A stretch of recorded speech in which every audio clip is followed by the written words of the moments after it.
I stole her number from Anthony's phone without him knowing. And I sent her what I thought was like a beautiful text message right before we got married. And she was like, fuck off, never text me again. And I was like, okay. 6 months later, I'm like, hey, Donna, it's me. Again, leave me alone. And then the third time I reached out, she's like, you know what? I'm ready to have a conversation. And we had that conversation, which was now what, 3 years ago? No, long. 4 years ago. And at the end of that 2.5-hour conversation, she said, I'm so sorry it took me this long. Oh, I'm going to get emotional. Give me a tissue. I'm so sorry it took this long to be willing to talk to you because you're not the problem. And I actually really like you. And I'm going to do whatever is needed to talk to the kids and have them be willing to meet you. And I was like, thank God. And then she told me some crazy shit about Anthony. So after that happened, I ran upstairs and I was like, you piece of shit. You piece of shit. Welcome back to the Hopeaholics podcast. I'm your girl, Natalie Eva Marie. And I'm Chad Carlson, and you're listening to the #1 addiction and mental health podcast. And you guys, if you or a loved one is struggling, make sure you head to askevamarie.com or chaddick.com and chat with one of our AI companions 24/7. Or text the number right here on the screen. Together, we are breaking the stigma around addiction and mental health. And fighting the fentanyl epidemic. Now, let's get into the episode. That bad boy right there is dangerous. Great. Gave it to the right person. I'm all jittery already. What's crazy is that for me, when I drink a rehab, it like Does the opposite. it fucks me. I get Oh, you ready. get like spracked out? Yes, I love it, I didn't know. and I haven't had one in a really long time. I love how Emily always starts the thing and doesn't tell us. Nick and Ant, welcome to the Hopeaholics podcast. Thank you. Thanks for Now, having us. now we're live. I love this. Not live, but you know what I'm saying. So she didn't give us like a 3, 2, 1 countdown. No, she starts the clock, and then I look over, and we're like 20 seconds talking about, which I think is kind of cool in the beginning, you know? No, I like that. And you're always looking over there at yourself, so You you know when the time starts. Yeah, Got it. I'm gonna try to do better today because we have 2 guests now. Like, you know, I gotta be looking around. Damn, I'm excited. To be honest with you guys, I have to tell you, I'm really excited to have you guys on the show. I don't know how I started following you guys, but you both are my #1 favorite recovery couple all time. Oh, I love that. you. All you. time. You heard that? that's good to hear. You heard that? Yeah. Thank you. Yeah, no, we're excited to be here. We're happy to be here. We're grateful to be here. Definitely grateful. It's crazy. We landed in LA. When we first put this address in our GPS, it said an hour and 10 minutes. I'm like, not bad. We didn't know about LA traffic. oh yeah. Yeah. It took us 2 hours and 5 minutes to get here. But I'm very old school with my recovery. And I was always taught, like, chase your recovery like you chase your high. This is part of recovery. Yeah. I would have drove longer to come here. So we're grateful to be here. Love Nice. that. Yeah. Yeah. That's Where amazing. where are you guys at though? You flew into LAX, but where are you staying? We're staying at, I think, close to there. It's SLS Hotel, Beverly Hills. Yeah. We're having a soccer camp event. Shout out to my boss, Mark Efron. He'll love that one. His foundation, along with SV2, they're like huge YouTubers, are throwing a youth soccer camp at UCLA this weekend. Nice. We're Oh, that's kind of awesome. killing 2 birds with Yeah. one stone here. Lucky for us, we got the treat. Yes. Yeah, it's Lucky amazing. for us too. I love your guys' Instagram handle. Thanks. I don't know why. I just feel like it works. Nick and Ant. Fun fact about the handle. I guess because normally a man's name comes first. A lot of people, when it comes to Nick and Ant, think that he's Nick and I'm Ant. So I'm just throwing it out there. If you're watching this, that's not the right way. But no, don't we get that a lot? We do. People are like, "Hey, Nick." Yes. No, all the time. Yeah, they comment on the videos and they're calling me Nick. And Yeah. And I'm like, what would my name be? I guess Antonia, Maybe. right? Yeah. Nicholas? Antoinette. Ew. Yeah, no, for sure. His would be literally Nick or Yeah. Nicholas. Yeah. And then, yeah, yours would be the one that is like Weird. Antonia. Antonia. What else could it be? Yeah. Not Antoinette. Is that what you just said? How do you guys come up with Nick and Ant? Literally Nicole and Anthony. And it's when we started social media. No. backtrack. When we got together, he didn't have any social media and I did. And then we made a TikTok video that went insanely viral. And I was like, all right, became a thing. So now we have to change the handle. It's not just Nicole. And I was like, all right, keep it simple, Nick and Ant. And then that one viral video turned into 5, 10, and I think we just hit 800,000 followers on TikTok. Wow. Big deal. Big deal. I was crazy. I was looking up how many people are in a stadium, like a Dolphins arena. Yes. 68,000, something like that. And I was like, we have triple the amount of people that fucking sit in a Dolphins football stadium that want to follow. Like, it's mind blowing when you think about When you put it like that. Yeah, and crazy. Even in perspective, I want to say the Dallas stadium, I think, might be the biggest capacity. And I want to say that one can hold like 110. And you can fill that 8 times. Still. 8 times. That's wow. nuts. 8 Shout out times. to the Dallas one, Cowboys. That's wild. So that's where Nick and Ant came from, and it stuck, and became a brand. Well, I want to know how, before we dive into so many other things with you guys, but how did you two meet? You want me to explain? Go for it. I might cut you off, but go ahead. You can feel free to jump in. All right, just be honest. Well, let's talk about that. 2018, I just came out of detox and rehab for 60 days, 70 days, and jumped into recovery and started making meetings. And I was going to this day meeting every day. And Nicole happened to be there one day, and we didn't know each other. And that night I made a night meeting because I was still I was still not working at the time. My job had given me another 90 days off when I came home from rehab. So for me, I was making 2 or 3 meetings a day. Nice. And I ended up making this meeting that night after seeing her at the day meeting. My home group. Turns out that it was her home group, and we went and circled up at the end of the meeting, and she came over next to me, and she said... I took one look at him, and I Jeez. said, wow, 2 meetings in one day? Look at you. And what I really meant was, wow, who the fuck are you? Look at this guy. And I turned beet red because I was so fucked so up still at the nervous. Yeah. time. Just brand new, clean, and we ended up, I guess from that point on, we ended up becoming friendly, and we started off as friends, and we kept on seeing each other at meetings, and one thing led to another. We started hanging out with the same people, the same groups, and eventually she got divorced. I was going through a separation as well, and We ended up together. So long story it's a short, long I story. 13-stepped him. Yeah. Because I had 6 years at the time when he was Sure. brand new. Sure. Everybody's like, stay away from the newcomer. And I was that female in meetings that was like judging the men who was hitting on the new girls. Like, ew, you're gross. How could you do that? Let them recover. And then this guy walked in and I was like, wow, hello. He's a handsome guy. Oh my God. Yeah. I mean, he's not your normal, you know what I'm No. saying? He's not your normal guy walking into an NA meeting. Right. So when he Right, walked in, right. I was like, and I was in a miserable marriage at the time that I knew that divorce was coming. And then when it came, I was like, oh, let's give this guy a shot. Terrible in the beginning, though, our relationship. I'm just being honest, it's terrible. Like, there's a Oh, really? reason why they say don't date the newcomer. Yeah. And then, like, if I remember myself as a newcomer, Sure. it's very obvious why not.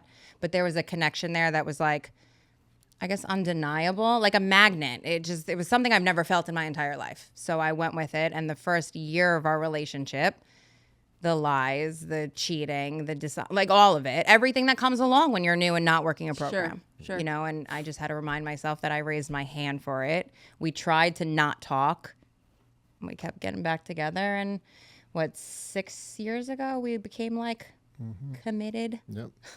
Well, I think too, you have 2 things rolling against you at the very beginning. Is like, one, obviously you being newly sober is the main one, but then you're about to be going through a divorce, and then you were going through a divorce, so that's gonna add a lot more elements to or I guess you can say gasoline to the fire. Sure did. Because you're dealing with messiness of All of your it. current relationships while you have this like.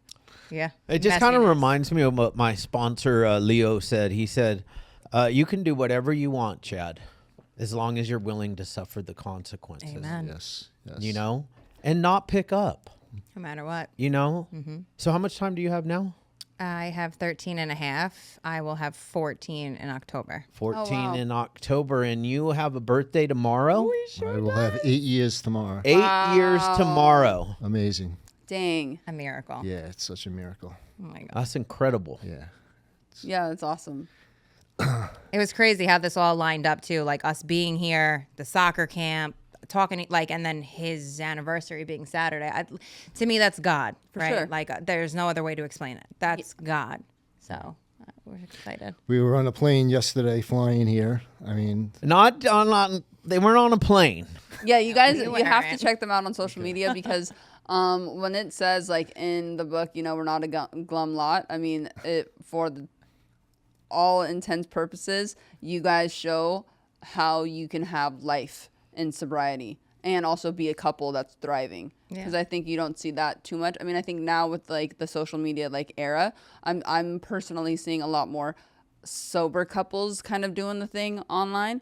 But you guys definitely take the cake. Thanks. Yeah. We try. Yeah, I agree. They take the cake. Yeah. We do. But yeah, no, not your average plane. It was a nice. so Oh, sorry to cut you off. Nice. So, We we- love- A little PJ, private. a little PJ. so we were flying private, and like we're in the air, and we're almost landing, and I'm on social media scrolling, and Nicole had looked at me, and I got like super emotional because I'm looking through TikToks or whatever it was, some reels of stuff, and it was a lot of recovery stuff, and just for me to sit and think where I was almost 8 years ago and where I am today, and it's just unbelievable what recovery has taught me. And Yeah. like I'm so blessed and grateful. Yeah, and if you guys are members of the same program I'm a member of, we have one promise, right? Freedom from active addiction. But you know what comes from freedom from active addiction? So much more. Everything you've ever wanted in your life. So much more. Exactly. Like, that's the freedom. Yeah. You know, like I don't have to wake up and stick a needle in my arm today. You know, and what a blessing. Yeah. No, it really is. It really is. Oh my God, I love you guys' anniversary day, 11/11/22. Yeah. Some numbers. I'm such a numbers person. My brother got married, I like to say on my numbers, but 10/10/10. Notice 10, your- 10, 10? Yeah, that's their anniversary date, so I can never forget it. So I'm always like, that's the one brother that I'm like, I got your anniversary. That you The other remember it. the other two, I don't know. You guys are smoked. Yeah, but that's kind of cool though. 10, 10, 10, 10, 10, and 10 is my number, like my just dedicated kind of. I was 10 all of my like childhood to adult life, Yeah. or young adult life, I guess you could say. And then I noticed your choker, it's 11/11. Yeah. 11/11 is like the angel number. It It's is. like the Make-A-Wish. And from the beginning, him and I would always see 11/11 and make sure that even if we weren't together, send a text and say, Cute. you know, 11/11, I love you.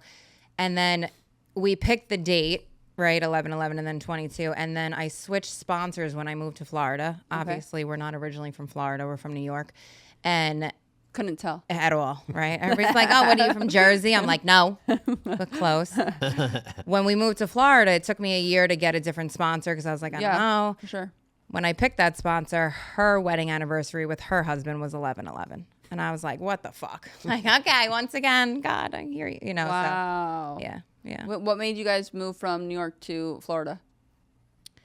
A few different reasons. Anthony's parents lived in Florida. My ex-husband started a business in Florida. And when we got divorced, he would always beg me because we have 2 small kids together. Okay.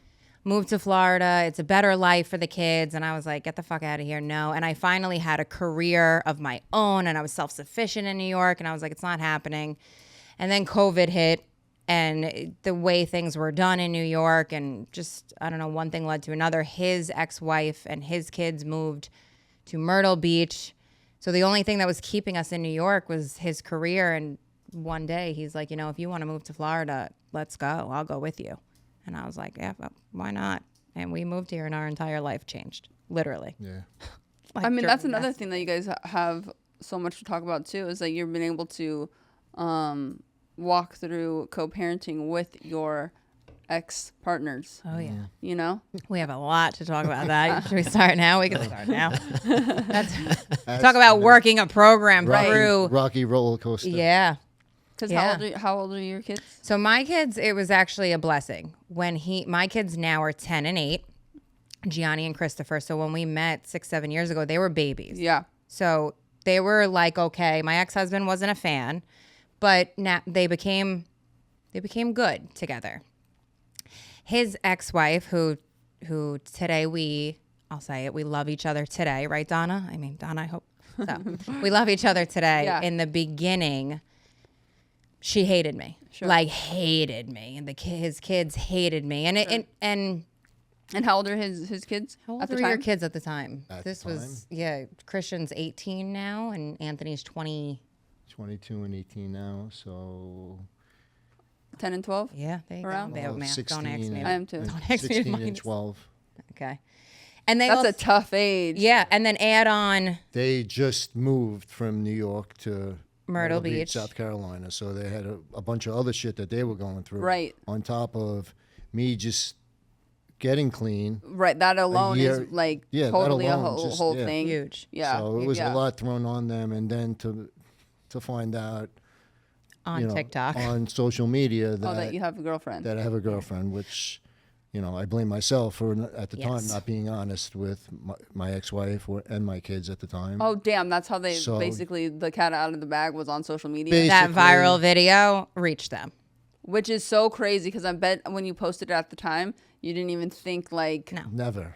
I didn't think that video. Oh, literally overnight, it hit 50,000 followers, and at the time, I think we had like 2,000 Sure. followers, which is a big deal. I was Sure. like, whoa! It hit 50,000. I was like, oh my god! And it kept going, and it kept. I think now it's at like 30 million. That video. shut up. And Yeah. we Oh my God, we need to find that video. we got a phone call, or he got a phone call the next day, and I was like, what happened? And he's like, my kids saw the video. But in the beginning, when we decided to be committedly together, I was like, I'm telling my ex-husband, you should tell your ex-wife.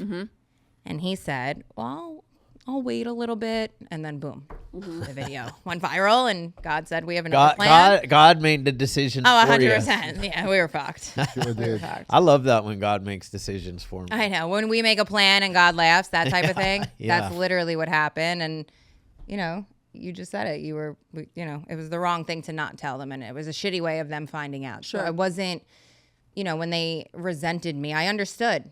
For a lot of the years that they were very nasty, the ex and her family and all these people would go on our social media, leave nasty comments, you home wrecking whore, like Sure. brutal. The majority of the time, because of recovery, I was able to not take it personal. Sure. Because it was so much deeper than me. Right. And Right. there was more to that story that I didn't know about. Yeah. And it wasn't until she actually, because I don't give up, right? So I stole her number from Anthony's phone without him knowing. And I sent her what I thought was like a beautiful text message right before we got married. And she was like, fuck off, never text me again. And I was like, okay. 6 months later, I'm like, hey, Donna, it's me. Again, leave me alone. And then the third time I reached out, she's like, you know what? I'm ready to have a conversation. And we had that conversation, which was now what, 3 years ago? No, long. 4 years ago? And at the end of that 2.5 hour conversation, she said, I'm so sorry it took me this long. Oh, I'm going to get emotional. Give me a tissue. I'm so sorry it took this long to be willing to talk to you, because you're not the problem. And I actually really like you. And I'm going to do whatever is needed to talk to the kids and have them be willing to meet you. And I was like, thank God. And then she told me some crazy shit about Anthony. So after that happened, I ran upstairs and I was like, you piece of shit. You piece of shit. This episode is brought to you by Wolfpack Bags. This gear is meant for anybody gym, lifestyle, to anybody that's on the move. I mean, I like to say that us here and everybody that tunes in, we're not average, we're always a wolf. They have all the goods that you need, especially for anybody that is looking for a bag to carry their meal prep, a lunch pail, anything like that. They have you covered. So once again, go to wolfpack.com, use the code Hopeaholics, save 10%, and join the pack. I knew I was in trouble Oh, he did. once they started talking. Well, before we had the phone call, I was like, is there anything I should know? And he's like, well, yeah, you remember that one time I told you? I said, no, I don't fucking remember that one time you told me. And he's like, yeah, remember I told you I was on the fence of if I really wanted to leave my marriage. And I was like, no, but what about it? And he got honest. He's like, listen, I went home. I slept with my ex-wife thinking I was going to get back with her. And I was like, okay, now you're telling me this. And when we got on the phone and she told me that, I'm like, I had no idea. I had no idea. I just found this out, you know? But everything all worked out. Thank God for recovery. No, you. But like that's Literally. that's a huge like testament of like you working a diligent program because you stayed. It's kind of very much kind of like an amends, you know, where it's like you try and the person has the power to either be like fuck all the way off, and then you literally are like okay, or they can you know, when they're ready have the conversation. But you stayed with, I think you had so much within you that where you were like, well, there's kids involved here, so there has to be at some point in time some sort of peace within us four to make this work for all of the ones that are Everyone involved. right. But And- most and- importantly, the kids. right, and also makes your guys' life a little bit easier too if Yes. everyone at least is on like talking terms. Yeah. And it really just goes to show like for other people that are listening and are struggling with kind of something similar with other ex-spouses or kids that are involved, is that really what ultimately came down to it was like time and you being like persistent and also waiting for her to be ready when to accept. Yeah, when she was ready. You know, a lot of, and I put that out there on our social media all the time. When you're the step parent or the biological one, the kids are the most important thing. And especially as addicts, we have the tendency of being self-centered and everything is about us. And it's literally the complete opposite. Like not once did I make it about me. Even when it was like hurtful and I would go through pain, or I'm watching him go through pain, and I was always capable of turning it around and accepting it for what it was, right? And like just giving it to God and keeping it about the kids, always. And like, don't get me wrong, when it got bad and they were leaving comments on my social media and they were getting nasty, like there's a piece of me that wanted to be like, who the fuck, you know? And I was like, we're not going to, because it would have made it worse. His kids would have saw it. They would have been like, oh, look, everything we thought about that girl, that's exactly who she is. So yeah, working a program and just keeping it about the kids. And we do that pretty well on like my side of it with my ex-husband and his wife, you know, even moments where I want to tell my ex-husband to fuck off. Yeah. I choose not to. It's just not going to be beneficial for anybody. For sure. Yeah, that's awesome. Look at what we found. Is that the original? Oh no, that's not the one. Oh, but good job. That's the one that hit 30, right? Where are we at with that one now? 29 mil right there. Damn. What was the TikTok? It was the one that was like We were it was like I'm just a kid, because it was about our age gap. That's another thing. we were at the tiny house. The tiny house. Yes, but we were in your truck and Yes, on it was that. I'm just a kid, that song. Yes. Yeah, it was really bad. Yeah. Because not only was it like, hey, look at our relationship, it was like, hey, look at me dating a man 15 years older, that was. Yeah, how was that? How did that go on with like your family too? I'm sure kids and ex-wife and stuff that was probably an issue, I would assume. Yes. Yeah, it was definitely an issue. Yeah. I was the younger girl that came in and, you know, Yep. swooped him away. Yeah, even my parents in the beginning were like, they knew my marriage wasn't a healthy marriage, and they knew that I wanted out of my marriage, so they were okay with me wanting to leave my marriage, but they weren't okay with The age. the age in the beginning. But Nicole very quickly won them over. So, yeah. She got that in her. Yeah. Yeah. I do, right? Yeah. I mean, I'm doing great. Yeah. You guys Yeah, like yeah, me so yeah, far. Well, what's fun, what I really like about you, both of you, is your like complete and utter honesty and just putting it out there. And I really like, because I'm a West Coaster, born and raised Southern California, so I'm California to the I'm Southern California to the core, not like a Northern Cal. She's Northern California, but y'all just like say whatever. Yes. Yeah. It's both good and bad, though.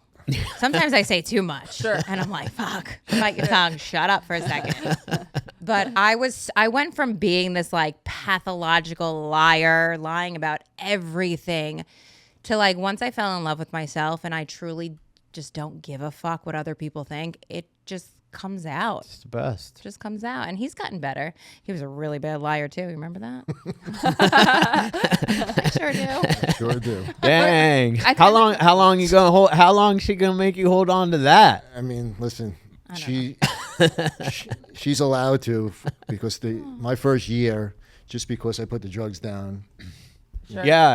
I had so many things going on with me. Yeah. Not working a program, but being clean, being sober. So, Well, it took me a while. And that's the thing, right? We get clean, and just because we're going to meetings too does not mean we're working a program. Exactly. Like you 100%.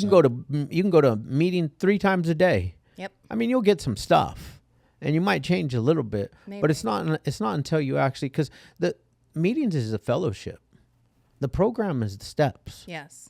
You know, and if you're not working the steps, you're not working a program, right? Yep. Took me a while to get to that point. Thank God You- she when, finally did. when the pain of remaining the same Yes. outweighs the fear of change, 100%. that's when we pick up the pen or paper, or we Pick up the fucking pen get and loaded. paper. Loaded. Yep. Get that became- sponsor. Yeah, Became do sponsor, exactly all the got the- things became that are willing suggested. and to do all aware. the things that are suggested in the beginning. Yep. When you attend a 12-step meeting, thinking that we don't have to do the 12 steps, or even working the steps, having the sponsor, but like taking our will back Totally. and acting out. Well, having all the sponsors and the step work and the sponsees, and then still, because we're human and not perfect, the second we take our will back, acting out. Yeah. It's wild. Yeah. I mean, you hear it all the time in meetings, though. It's like a lot of us fall into, well, I'm going to meetings, Yeah. and that's like sufficient when it's not. And I heard a lady share the other day. She like white knuckled it. She was going to meetings and being, she had like commitments and everything for like 8 years, and she went out, but she didn't have work any steps or anything while for those 8 years, and then obviously she made it. Thank God. She made it back into the rooms and then started to actually do what was suggested From the beginning. And lo and behold, it's crazy. Yeah. I'm glad I hear stories like that, though. You know what I mean? Because don't get me wrong. There's times where I'm like, I'll make a meeting tomorrow. Girl, I'm like that all the fucking time. And I know better. But I literally what's won't. great Yeah. is that your It's the sponsor, knowing, It's but like- doing the opposite Which anyway. is so crazy. Like I'm in this era of like I'm doing all of the like contrary action of all the things that I don't want to work my even though I'm fully aware of like all of the blessings in the life that I have and the peace and all the things. Like I know what got me that, but yet I'm the very much like I don't want to go to a meeting. I don't want to sponsor other women. I don't want to call my sponsor. I don't want to have a commitment. Like what? But then now I know better because I've done that before too, where I've just been like floating and I want to blow my brains out, and Correct. that ain't it. Clean. Yes. Clean. Wanting to kill yourself. That's clean. not a good spot. That's not a good spot. No. I So- better be using that. 100%. Exactly. Yeah. It's crazy. So how do you guys work your programs now? Because you met in the rooms. So do you go to meetings together? Do you go to separate meetings? So we do both. She has her home group one night, Thursday night, and my home group's Monday night. Once in a while, she'll come with me to my home group. Once in a while, I'll go cool. with her to her home group. And then routinely, like on every other Friday. Friday, we make a meeting together. Oh, nice. Yeah. Or like a random meeting we'll do together. And then she has one night a month with her sponsee and her sponsor and her sponsee sisters. Mm-hmm. And then I go to my sponsor's house every other week. Nice. And then the week that I don't go, I actually sit and do the work. So Oh, nice. Yeah. So you guys are doing it. we're Like, doing you're it. really doing We're it. doing it. I mean, I would like to do a little bit more, Of course. but where we're at right now, It works. it works. We can always do a little bit more, right? I'm that guy though that you were just talking about, because I stayed clean for 8 years, 10 months, working steps 1, 2, and 3. Mm-hmm. I was so scared of step 5 that I didn't do step 4. I believe it. I stuck a needle back in my arm. I believe it. Struggled for like 7 years in and out of the rooms to the point where I was just like, fuck it, I'm not coming back. But got out a different plan. What brought you back? What was that like aha moment that made you want to come back in? The bail agent came and took me to the best detox center around, Nice. the county jail. Yeah. It's much better. I couldn't leave, against Yeah. No medical- AMA. no AMA, no leaving against medical advice. and it gave me enough. But where the real turning point was, so it gave me enough time and then I ended up in rehab, and I was newly married, put my current wife through hell, and I was sitting in rehab. I had just got there. They had given me my phone to make a phone call to her. I sat in this room and I called her and she said, I don't think I'm going to stay. And I had that was the breaking point for me, because I'd been married before, and it was the realization that I had hurt another human being so bad that they didn't want to be around me anymore. Yeah. And it was at that moment I told God, I said, you know what? I can't, this pain is so severe that like I just want out, and just I'll do it. It's when I ran out of ideas. Yeah, your own ideas. You know, I was given that gift of desperation, and I was going to do whatever to whether she came back or didn't come back. Yeah. I just didn't want to hurt another human being that bad. Yeah. And that was the point. And yeah, man, it's like, and I knew what sobriety had given me. I went out as the owner of a treatment center. Yeah. I got fucking high-speed chase in a Lamborghini with the police while another treatment center owner was going the opposite direction. I believe it. The whole and I feel like fucking that's world so, knew. But I feel like that's so important, because there's so many people or addicts that get clean, open up treatment centers, they're doing the deal, and then they stop because they're opening up treatment centers, and in their mind, you know, I hear it all the time in South Florida. Oh, I don't need those meetings. I don't need that. I own a treatment center. Or I became a facilitator. Live and breathe recovery. Yeah, No, you I don't need it. I'm with it all the time. And then that happens. Yeah. So I feel like that's awesome to continue. And sharing so often, I hope that I can inspire somebody that if one of two things, that if they're on the verge of getting loaded, don't. Yeah. But if you have, and if you're even sober now, you can get back to wherever you were and much, much further. Yes. You know, you just have to a complete and utter surrender. Mm-hmm. Yeah. You know, like there's so much stuff in the AA book that I really love, because I'm truly like the guy that believes that we have a spiritual malady, you know, and if I get a daily reprieve, and if I don't do some work on a daily basis, I don't get to keep this shit. Agreed. You know? And it's so true.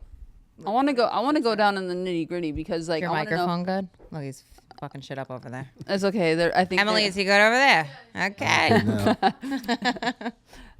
I want to go into both your stories a little bit, because obviously the life that you have today is amazing and beautiful, and it's thriving. And obviously it took a lot of work to get to where you're both at today, and especially as a couple. But I want to know, like, should we start with you, Nicole? Sure. Like, where did it start? Because you got sober before you had your kids. Yeah, I got sober when I was, you can say clean, 22. Well, it's funny. I say, so NA, the language is clean. But then you put it on social media, people who don't know, they're like, oh, you're clean? You took a shower? Good job. So when I'm on social media, I say sober, and then you have all the NA Nazis that are like, it's clean. Which is like, honestly, drives me crazy, because like all programs, I don't care which one you're in, we're supposed to be like non-judgmental, inviting to everybody, all of these things. Yeah. But it's like, there's some really judgmental motherfuckers in those places. So it's like calm down. Nasty judgment. Nasty judgment. Not even like just judging, just totally. Nasty. So it's like that goes against like one of the traditions. It's like we're supposed to be loving principles before personality. Yes, exactly. We read it every goddamn meeting. Right, so it's like live by it. No, 100%. But so we're on me before I got. So I was 21, I think, in my last rehab. So I'm gonna be 37. I'm coming up in 14 years. So you look good, girl. Thank you so much. Love my Botox. I, at that point, was homeless. I was all the things I said I would never be, right? My first rehab, I was 19. I got mandated on felony probation. I was selling drugs. You're not supposed to do that. So somebody ratted me out. And they said either jail or felony probation. And I was like, well, hello, felony probation. Mm-hmm. And in that rehab, H and I got brought in. And I remember a girl sharing all the things, smoking crack, shooting dope, homeless, like skinny. And I was like, ew. Like, she's a junkie. Oh, that's not me. I just do some Xanax and cocaine. And a couple years later, like, that was me, right? 21 years old. at some random guy's house because there was always a guy because men was my first drug of choice. Daddy issues 1,000%. And homeless, 92 pounds soaking wet. Wow. Sheets in front of every mirror we had in that house because I couldn't look at myself. I think 3 months, 2.5 months, something like that, of like not taking a shower. Like I was in this blue sundress for almost the entire 3 months. It just didn't come off. Like it didn't. My main concern was getting high. That was it. And but like before that, right? Like what I didn't know when I first got into recovery is that it's so much more than the drug, right? Like that's where I was when I got clean. But the truth is, my addiction started before that.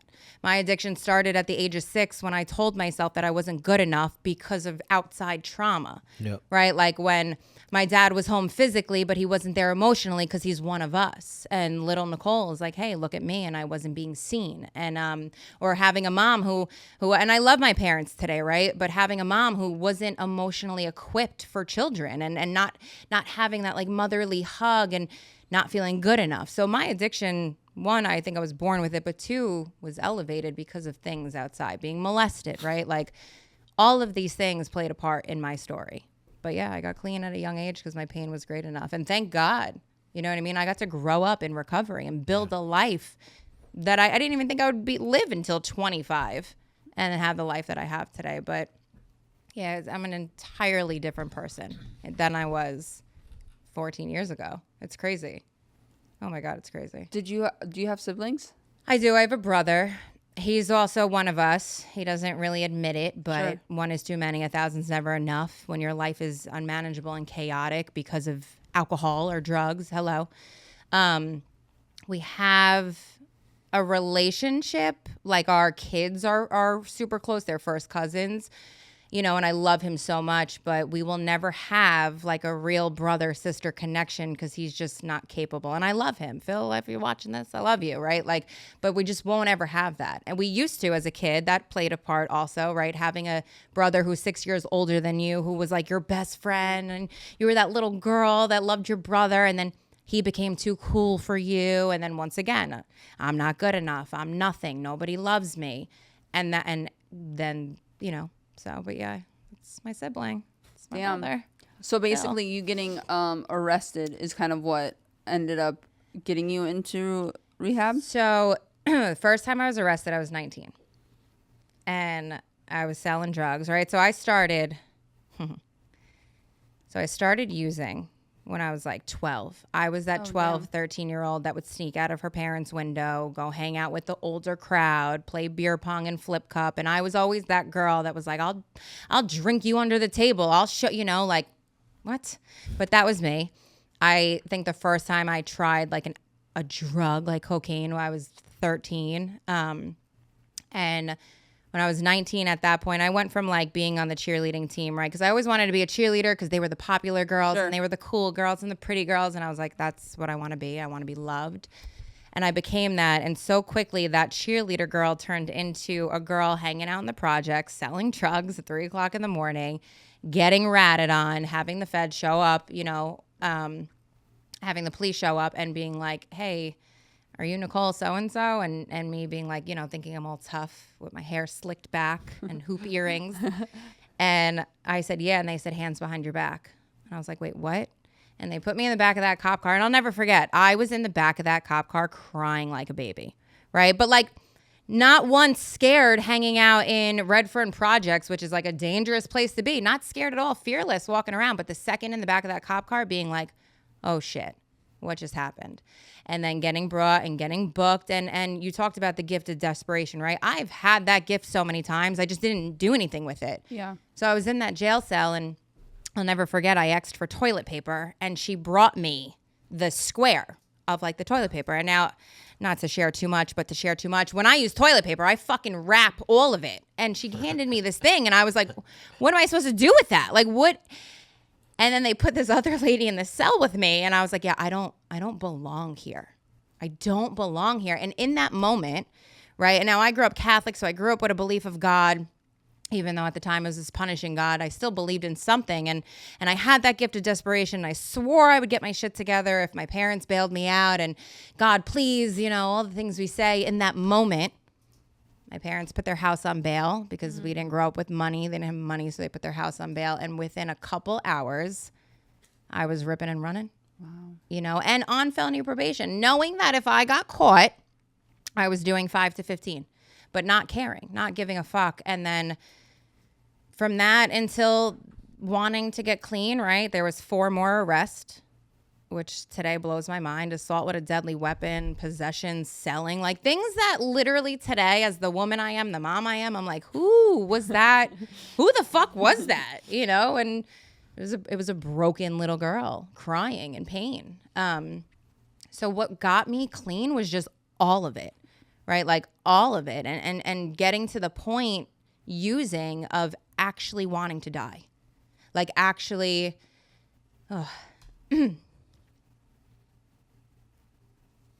Like, using was fun. Then it wasn't. Then I used because I had to, so I didn't want to be sick. Then I prayed to not use, but would wake up and somehow use against my own will. And then wanting to die. Like, genuinely wanting to kill myself. That's what got me clean. Not the jails, not my PO, not my mom, you know, not stealing, not my aunt was dying from lung cancer, stealing her painkillers while she's dying in bed on hospice, right? That didn't get me clean. It was wanting to die. And thank God for wanting to die, or else I wouldn't be here. Oh. It's beautiful. It's always the pain, man. Always. It's always the pain. And how old were you at that moment? 21. I think my 22nd birthday was in rehab.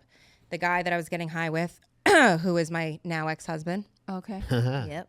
We were Oh. smoking crack together. Wow. You didn't tell us that. Story. Yeah. We met, he was, when I was smoking crack, one hell of a drug, right? Loved it in the beginning, not gonna lie. He was the guy that knew a friend, and they were like, oh, we're gonna invite him over. He's got money, he's got drugs. And I'm like, hell yeah. Yeah. And he came over and he had money and drugs. And at the time my parents said, get the fuck out of the house. And I was like, hey, you, I'm moving in with you. And that's exactly what I did. And we went to rehab together. I went first. I checked myself in. He showed up a couple days later and I was like, ew, what are you doing here? Like, we were just getting high together. What's this? And he's like, well, I want to get clean too. And we got clean together. We got out of rehab. With 90 days clean, we did everything everybody said don't do. Maybe hence the divorce. We moved in together at 90 days. He proposed to me at 6 months. We got married a year and change, had my first son, had my second son, thinking he was going to fix my marriage, not realizing like, hey, I'm just not really head over heels in love with this guy. Like, I just said yes because he was the first guy that treated me like a princess. But yeah, he was the guy that I was getting high with at the end. Wow. Crazy. That is crazy. That But you is but crazy. you stayed clean since. Yeah. So is he. Oh So my is he. God. Wow. He doesn't work a program, Sure. but he hasn't picked up a drink or a Right. drug, you know. Attitudes and behaviors are still there. But he hasn't used, thank God, and hopefully Totally. hopefully he never does. But yeah, I worked a program all through that. Well, I was in recovery all Sure. through that. I didn't always work a program. Yeah. But I stuck through recovery through all of that. Yeah, the divorce was probably one of the hardest things that I went through clean in the beginning. Having to, at the time I was a stay-at-home. I went to school to get my CASAC to be a drug and alcohol counselor. I learned in recovery what my purpose was, and I wanted to give back more, right? And then make a living doing so. Then I opened up women's sober houses in Long Island, New York. He was a contractor. He fixed up the houses. We opened them, and they were thriving. Then I got pregnant, and I always thought when I got into recovery, they talk about beyond your wildest dreams. And I was like, all right, that to me was living in a big, beautiful house, being a stay-at-home housewife, right? Like having that sauce on Sunday, the kids, like that's what I thought I wanted. And I got all of that. Like I got the nice house on the water, the nice car in the driveway. And when you grow up with nothing, like that's a big deal. Sure. And I had the 2 kids and the husband, and I didn't have to work. And once again, now in recovery, I was fucking miserable. it's not what I wanted, you know, and I was so miserable that I got a part-time job working as a receptionist at an outpatient because I didn't want to be a stay-at-home mom. My kids were driving me fucking nuts. And thank God for that, because when I made the decision to get the divorce, I swore I would never be that ex-wife that took everything from the husband, because the truth is it wasn't mine. And I wanted to become like a self-sufficient woman no matter what, and stop relying on other people in order to fucking be able to stand. And I prayed, and I was like, how am I going to do this divorce and be able to survive? And I prayed like on my knees, like really praying. And my boss at the time called me the day I left the lawyer's office, called me and was like, hey, there's an opening for a full-time counselor, PTO. And I remember being like, what's PTO? Like, I had no idea. Medical benefits, sick day, all these things. And I'm like, okay, great. I'll put the ad out, right? Because I was the receptionist. I'll put the ad out on Monday.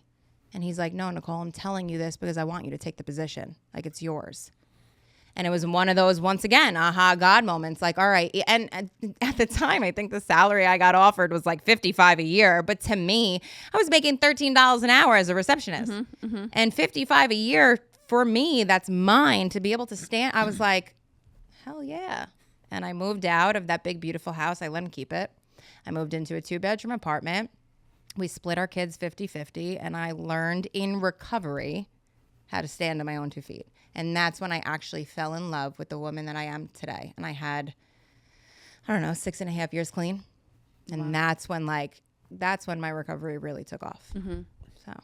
Yeah, it's the part in the where it says we become self-supporting through our own contributions. It's not, so the traditions aren't just about the rooms, right? It's about living them as well. Yeah, in real life. In real life. Because, like, you know, and that's what my sponsor taught me. Leo, he passed away during COVID, but he was the best sponsor ever because he had so much knowledge of Narcotics Anonymous was insane, but he also had so much knowledge of Alcoholics Anonymous book. And then when he combined the two together, it was just like gold for me. And he took me through the steps, and then he took me through the traditions, because the steps are like me learning how to live with me. Yes. And then the traditions is like me learning how to live with the rest of the world. Yes. You know? Which is so beneficial when you have those. Yeah, because traditions. people shouldn't stop at the step. Oh, no. Then you have the concepts. That's a whole nother level. Yeah, But even the steps and traditions alone will help you navigate no matter what the fuck you're going through. Yep. So, yeah. So, all right, that's my story. That's No, I love that though. And being able to stand on your own 2 feet is so much more than just like, it's even looking at, paying off debts, paying people that you paying like whatever it is, like that is standing on your own 2 feet. Yeah. You know, that's like, it all comes from a place of like fear and thinking that you can't do something. So a lot of people stay in something. Correct. And you were able to push through that fear and actually become the woman that you are today, which is why you're so vibrant and full and secure.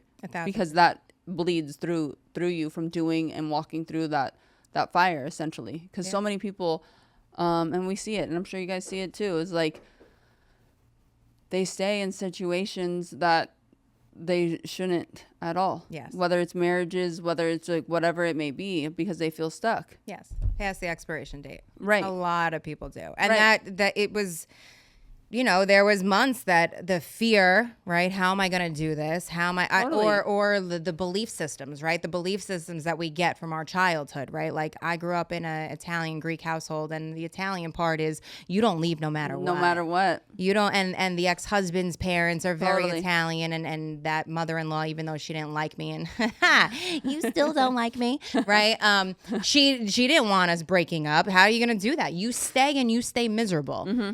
And I did that for a little bit, and I tried. We did the counseling. We saw a priest. We tried. But like when you're going to bed at night and you want to fucking suffocate the man you're laying next to, like something's wrong. Right, here. right, We gotta, and because of recovery, I was taught you don't have to settle. Yeah. And like you deserve to be happy. And I finally, and to me, it was a lot of like listening to God, right? Listening to something greater than myself, giving me these signs, showing me, hey, if you just take this leap of faith, like, babe, I got you. Mm-hmm. And then trusting it and being like, all right. And it literally worked out. like in all areas, financially, emotionally, spiritually, mentally, all the areas worked out because I made that step through that fear, Right. relying on faith. Which is incredible. And I'm grateful. Grateful. Now it's you. So, Aunt, I'm gonna guess you weren't 27 when you got, or 21. I mean, What are you talking about? Yes, you was. My story is The Botox is not a working. little different than Nicole's. She celebrated her 22nd birthday in rehab, and I celebrated my 43rd birthday hell yeah. in rehab. So, yeah. Well, you have to So rap again for the second or whatever time. I don't know because I know we're like retreads, but at 40. Oh, I was 42 when I got. Yeah. How old am I right now? 52. Aw. Are you 52? I'm 51. 52. No. When did you turn 52? January 41. 8th. You're 51. 52.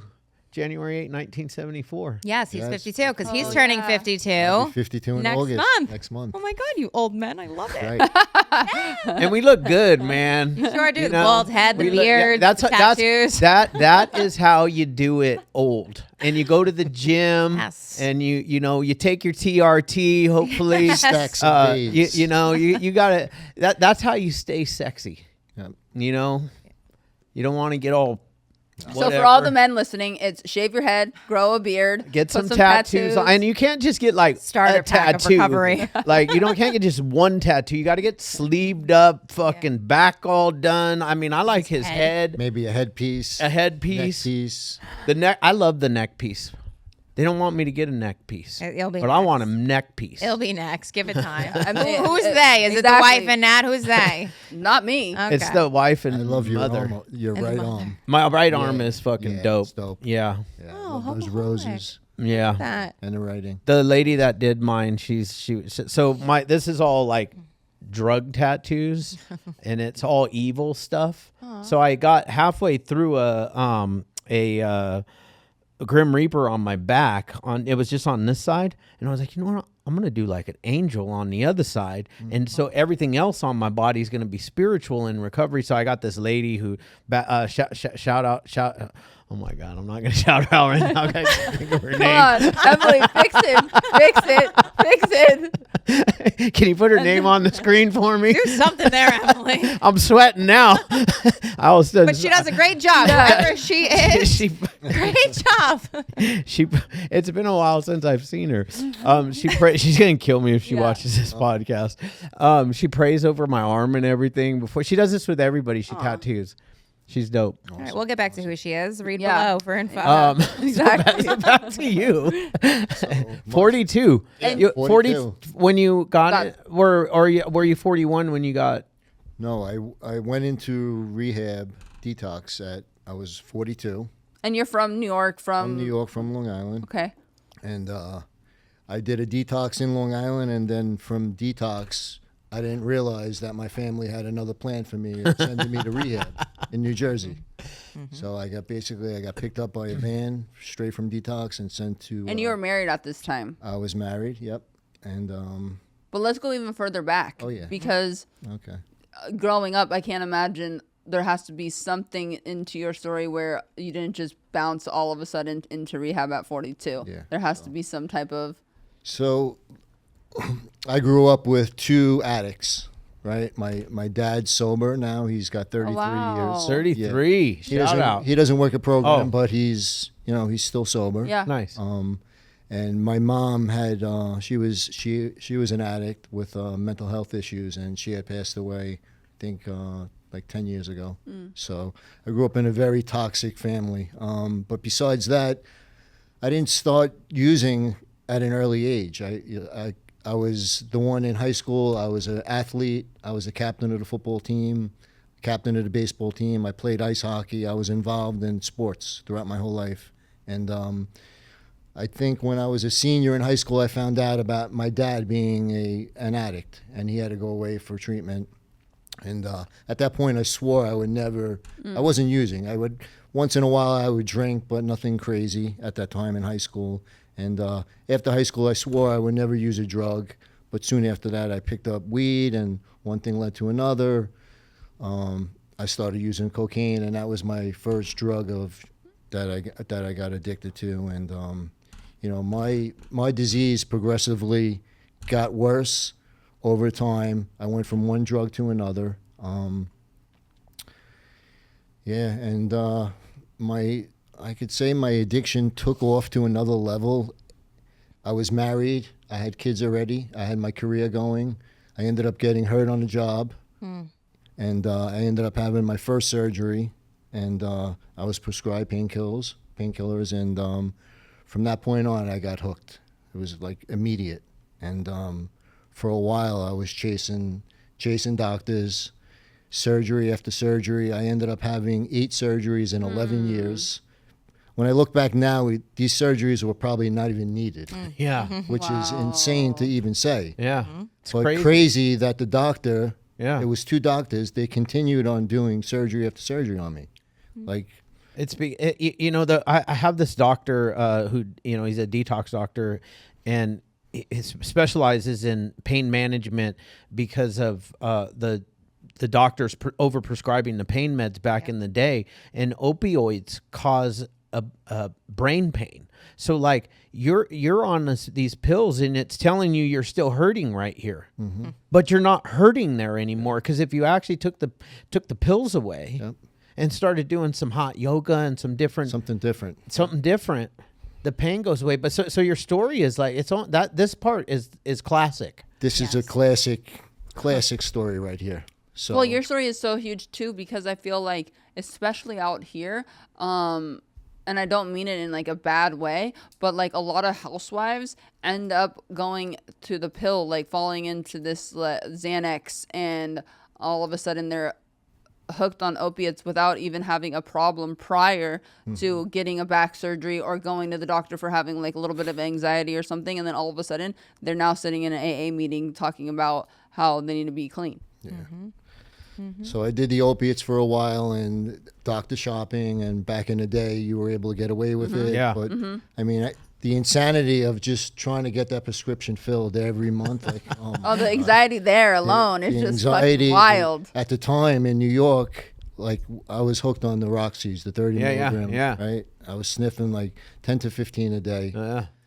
And just getting that prescription filled monthly was such a job alone. But soon after that, my main doctor in New York got investigated, got arrested, got shut down. Wow. And at that point, my addiction was so bad, I ended up resorting to buying them on the street. I was able to maintain that for a little bit. And then at the time, the prices started going up. I was paying $30 to $35 a pill. Damn. Doing 10 a day. Somebody told just you to get by. heroin? Just to. Yeah. So eventually someone's like, hey. The story of, hey, try this. It's much cheaper. It does the same thing, and that's my story. I ended up sniffing heroin for a while, and then once I got introduced to the needle, it was game over. I said the first time I did heroin for a while, and then I got addicted to speed. And the first time I shot speed in my neck, I said, either I'm going to have to go away to rehab or detox, or I'm going to end up dying. And, I did that for a while. I did that for a few years, and, I was able to maintain my job, my career that I had. And it's mind blowing when I think about it now, what my daily routine was. So I wasn't doing any physical work. I was a lineman for the cable company up in New York, and I was there for 23 years. And this is probably like at 18, 19 years, I was working for the company already, well-known, well-respected. And I was basically going to work solely to steal, go to the chop shop, pawn all this shit, whatever was stolen, and then just go on a mission all day long.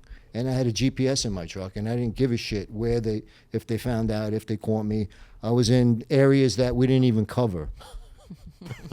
It's like nobody was watching the GPS tracker. Thank God they didn't have AI back then. And it's just insane. Like the thoughts going through my head, the stories that I was telling myself, this is what I was going to say if I did get caught, and me thinking I'm going to get away with it. But I mean, that lasted a very long time. And like I said, my sole purpose was getting up, having a little bit left over just to get out of bed, to get to work, to steal from my company, to go and recycle what I was stealing, and then just go on that mission. And then I was going home to be a dad. You know, my kids were, you know, they were young, they were in sports, so I would go home, and my youngest son was involved in baseball. He was a baseball player, so I was taking him to practice.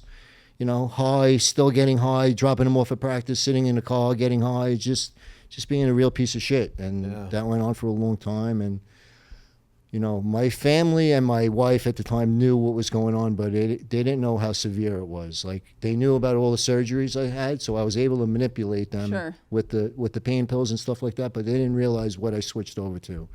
And, yeah, I mean, it went on for a while, and the icing on the cake for me, like, would push me into getting clean. I had gone on a family vacation, and I was out of work I was out on family leave for work because I had gotten shingles because my immune system was so depleted.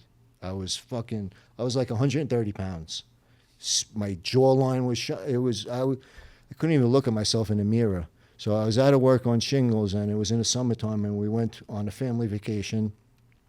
Like always, like so many of them, I thought I had enough shit. I took a bunch of drugs with me away, and literally after the second day of being there, I was out. And I'm like, what the fuck? So I took my wife's keys, and I didn't even tell them. I just left them there. I got all the way home, 4 hours away, and my wife at the time was freaking out. Where are you? And I came up with some bullshit story that I had to come back to Long Island because of something about filling out paperwork for the family leave. And you know, I'll never forget. I had a I had a Rolex watch that she had saved up and bought me. And my plan was, I knew what my plan was. I knew I was going right to the pawn shop. Pawning that watch, getting whatever money I could get for it, and going on a mission, and that's what I did. I left my family in Montauk, and I was out for 2 days on a mission, and I knew there was going to be consequences. Like, my phone was blowing up the whole time I was getting high and stuff like that, so I knew that there was going to be some sort of consequence when I ended up having to go back and pick him up. And a couple of days later, I went back, picked him up, and my wife at the time said, you need to go away for help. If you don't, you're never going to see these kids again. So kind of like got forced into detox. Thank God. And I'll never forget getting to detox. And the detox was literally 5 minutes from my house in Long Island. And I remember getting there, and I wanted to use one more time so bad. Just so bad. Like the first 3 days calling her, just asking her if I could just come home. I just want to get high one more time, and then I'll come back. I'll start the process over one more. You know, I just want to use one more time, just once. And I remember my parents calling the detox and, you know, telling me not to leave. My brother's calling the detox, telling me they're going to kick the shit out of me if I leave. And yeah, I ended up sticking it out. And then, like I said before earlier, the other plan was for me to get shipped to another state for rehab for 60 days. So it saved my life. Yeah. It saved my life. Going to detox and going to that rehab saved my life, because without that, I truly believe I'd be dead today. I love your story. Wait, so after that run, when you left your family, you went on your run, then you come back, your wife is like, yo, this is your ultimatum. So you're like, oh, okay. So yes. So we get home. It's a Friday. We get home from the family vacation. We get home from me driving out there, picking him up, coming home. First of all, the fact that you even made it back to get your family is fucking wild. I mean, that's, like, you're and it wasn't around the corner. It's 4 like hours away. It's like a 3.5 hour ride, right? But the fact that you're able to manage a lot of this going on, meaning like you kept your job, you're taking your kids to practice. You're still maintaining a somewhat marriage. You're not kicked out of the house yet. It just goes to show, like, addicts and alcoholics, we are some determined motherfuckers, man. That ride home from leaving them, going back home and going through the whole process of pointing my watch, that 3.5 ride home for me was so bad, because I was detoxing. I was sick. I was sick as a dog. Even though I didn't have something in me it was only like 15 hours at the time. I was like, oh man, I'm like, I can't even make this drive home. But anyway, we got home, and that Friday, I unpacked the car, and I remember so clearly, I walked to my side of the house. I was bringing the bags in, and my wife came out, handed me the phone. She said, "This is a detox. They're on the phone. Talk to them. If you don't do this, you'll never see the kids again." And I took the call, and I kind of like did an intake with them over the phone. And this was Friday.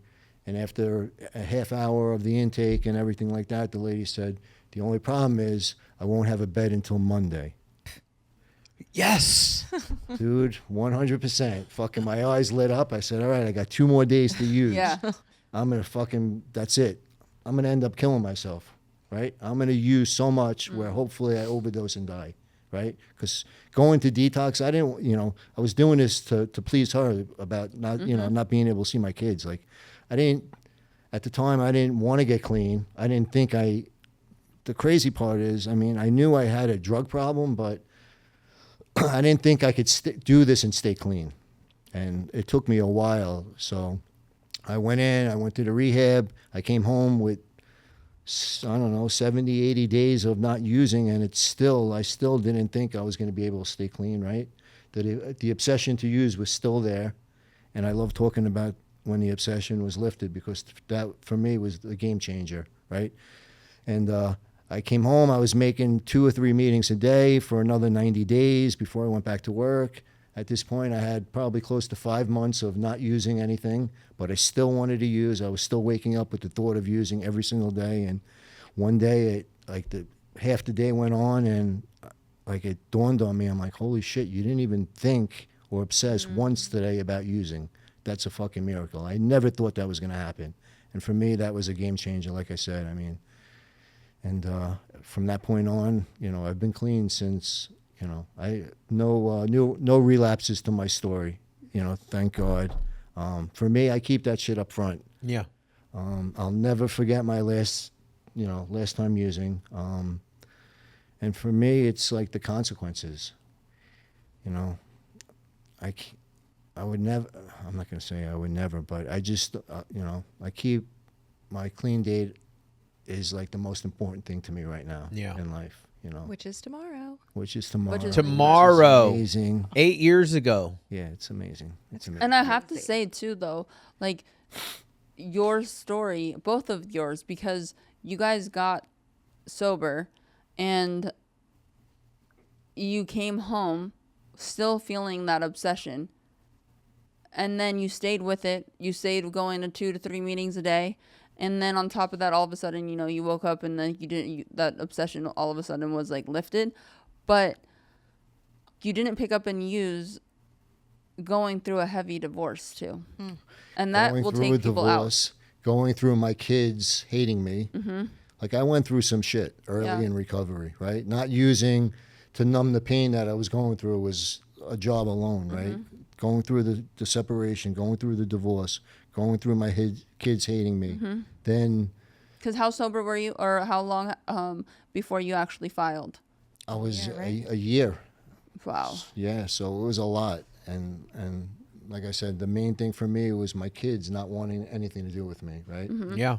So it was a lot on them. And then seeing Nicole in the pain she was in from me going to see my kids or me talking to my kids and her not being involved, there was a lot of, I felt, it was rough in the beginning. Yeah, it was rough. It was rough. Yeah, it was rough. But your kids also, his kids, they were angry with us, but I also feel like, and correct me if I'm wrong, his kids went through trauma. You know what I mean? They had a using dad. Yeah, and even though he showed up at practice when, his ex shared videos with me when he was using, he's sitting at the table, that trip that he's talking about, there's a video and we could use it as some B-roll because it's a wild video.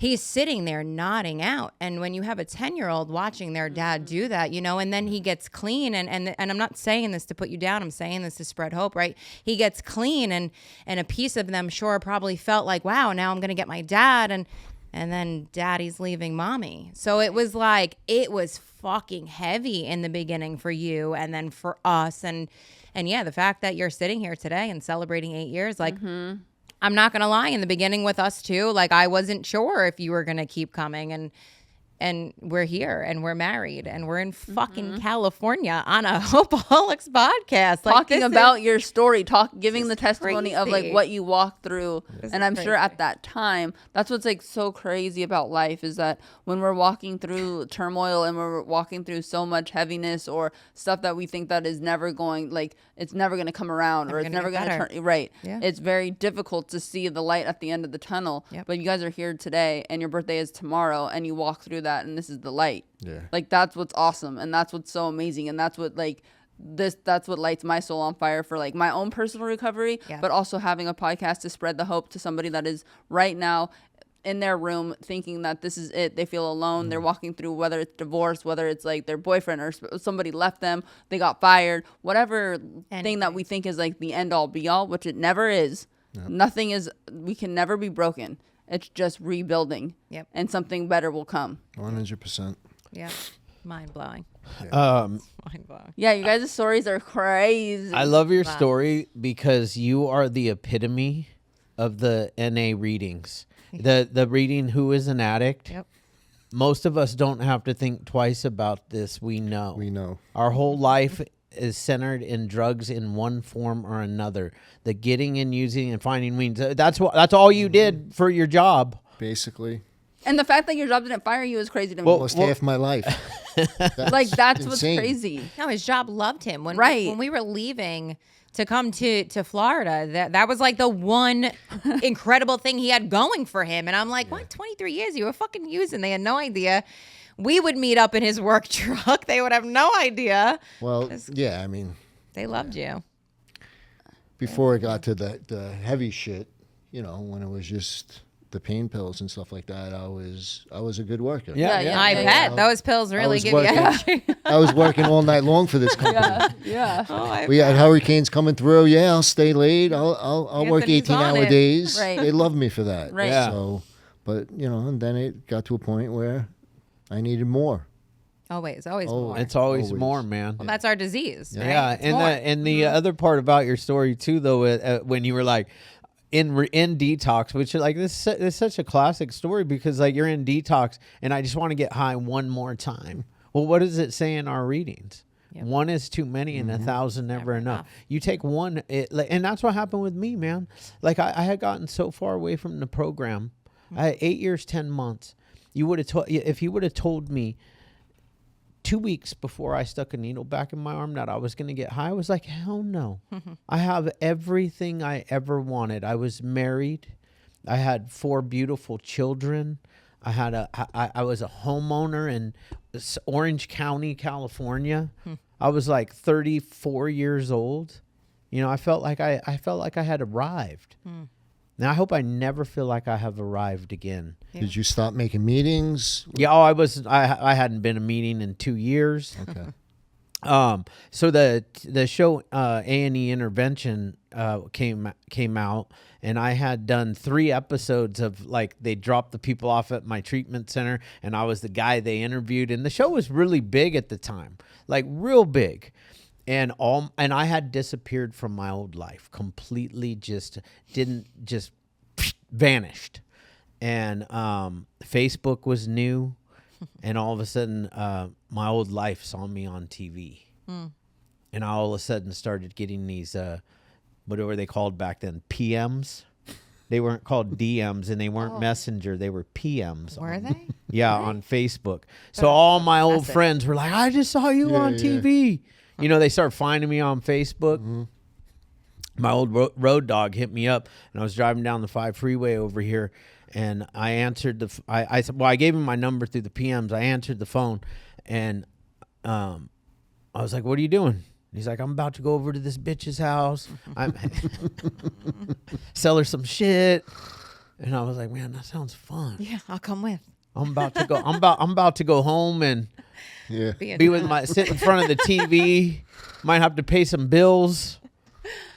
Look at my kids who are driving me nuts. You know. Yep. 2 weeks later, I had a needle in my arm. I called him up because I had told myself I could get away with it one time. Yep. Nobody will know. And when I made that phone call to relapse, Which is the one thing for everybody that is listening. If you ever think I'm going to go out one last time, have one last run, I have arrived. Those are huge red flags. red flag. Pick up the phone.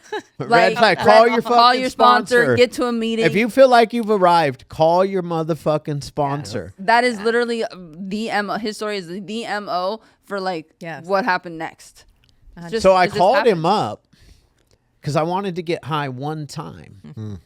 And I said, can I get a quarter ounce of meth? But also, Chad, have you ever gotten high just one time? So like that's the thought. A quarter ounce of meth is one time for me. Oh, God. Right. What did he say? He said, yeah. Yeah, let's go. Yeah, exactly. Roll through. Let's go. So I went and picked it up. I kept it in my house for like, because I had this whole plan. I was going to go get high for the weekend and nobody was going to know. I went to Las Vegas. I got myself a hotel room at the MGM Grand. Got my 10-pack of fucking syringes. Boom. Stuck in the peephole for the next fucking, for the next 3 days. Because I could hear, I went straight fucking psychotic, and all I could hear was Ken Seeley from the show, my mom, my wife. They were all outside of my door getting ready to do an intervention on me. The cameras were there. It was fucking a nightmare. I had fun for like 15 seconds. Yeah, literally.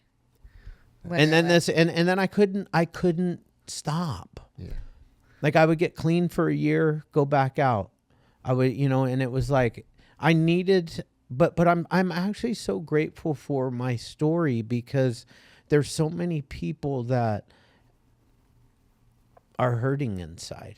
Yeah, I need to hear it. Yeah. And there's nothing that a drink or a drug will do to make you feel better. And the other part of my story is like, because I was listening to you with feelings. You know, one thing that I know true to this day is that feelings have never killed anybody. A feeling itself has never killed anybody. Yep. And we just have to learn how to feel them, right? Yes. Mm-hmm. But a drink or a drug will. Yes. You know, I don't know if you guys know why the podcast exists, but I lost my son-in-law to fentanyl on 9/11 of 2022. My daughter found the second love of her life because I'm her first love. And she found him dead. Oh, you know, and I haven't told this part of the story in a little while, so it kind of hit me right now. I was sitting there shaving. It was a normal Sunday for me, right? It was 7:30 a.m. I was getting ready. I was shaving my head I had literally, when the phone rang, I had half of the shaving cream still on my head. And it was my daughter calling at 7:30 a.m. I was like, she's never up this early. She would like works until 2 a.m. And I always panic because every time she calls me in weird times, there's something. I got in a car accident, I this or that. And I picked up the phone, and when I picked up the phone, she was screaming. You know, and it's like that kind of scream that, and I knew. Yeah. I knew it was Justin. I knew he was one of us. But that one pill that he bought on the street that day had too much fentanyl in it. And for me, it was like he was more than a son-in-law because they were together since she was like 15. He lived at my house, all that, every family vacation, and How old was he? 26. And what's crazy about his whole story is 26 is his number. He was born on the 26th. Wow. He died when he was 26. 26 was his favorite number. That's wild. Yeah, it's wild. And, and then God put it on my heart to be a voice for the people that had lost their lives to fentanyl, and to offer hope. So like I do take the claim of fame that the Hopeaholics podcast is the first podcast of its kind, and then everybody else has spawned from this podcast, which I think is amazing. There's so many voices out there now. And then, I got blessed. She came in as a guest. I like she couldn't even find us on social media. I couldn't. Wait, what are we at? You're at the... Wait, what? Your birthday's the 19th. Oh, no, my tomorrow, 25th. The 25th. So yours is mine 27th. 27th is when I came on as a guest. July 27th, 3 years ago. Oh. Okay. She came on as a guest and literally has never left. She went hunting one time. Yep. And then came back November 4th and never left. Yep. Got a divorce. I love that. Oh, Went okay. through the whole shebang. I love that. Um, And how long have you been clean? I celebrated on March 24th of this year, 13 years. Nice. Yeah. Yeah. Awesome. So we're Awesome. teenagers, but you're going to pass me. You're going to go to alright. 14. It's all right. You'll catch But up. we're lucky number You'll catch 13 up. together for a little bit. And how many years you have coming back? 9. 9. Okay. He just Oh, you you just celebrated. celebrated. That's Yeah. right. Okay. We Yep. saw Yep. that. Yep. Nice. I want to ask you guys, like, because you are so big on social media and because you have really been vocal about your relationship and your recovery, like, what made you guys decide, you know what, let's do this, like, let's put this out on social media together, recovery and our relationship? I think that goes with the part of me just Not giving a fuck. not just fucking saying everything. Yeah. And in the beginning for him, it was definitely, I guess, challenging because here he was dating somebody who is very vocal, very loud mouth, Yep. obnoxious, say whatever comes to her mind. And he was very introvert and quiet, especially in the beginning. Like the fact that he's sitting on a podcast right now is Mind blowing. the The like fact you that have no idea. that no I idea. make some videos every now and then on On my his own. Yeah, yeah. I said, I He'll send me a that's- video that I mean, the see all your lighting's guys' terrible, but Not me. he'll send me a video without me even asking for it. And I'm like, whoa, because in the Does beginning, he post it or do you post I it? still do You- the posting. You clean it up? I try. I'm like, baby, got to get a fucking ring light, like something. But the crazy thing is, he doesn't need any of that. And we post it, and everybody's like, oh, Aunt, we love you. I'm like, go ahead, bitch, fucking say it again. But yeah, he just ordered one from the TikTok shop, right? Stop the TikTok shop. I have like 17 tripods where I'm like, bitch, just use one.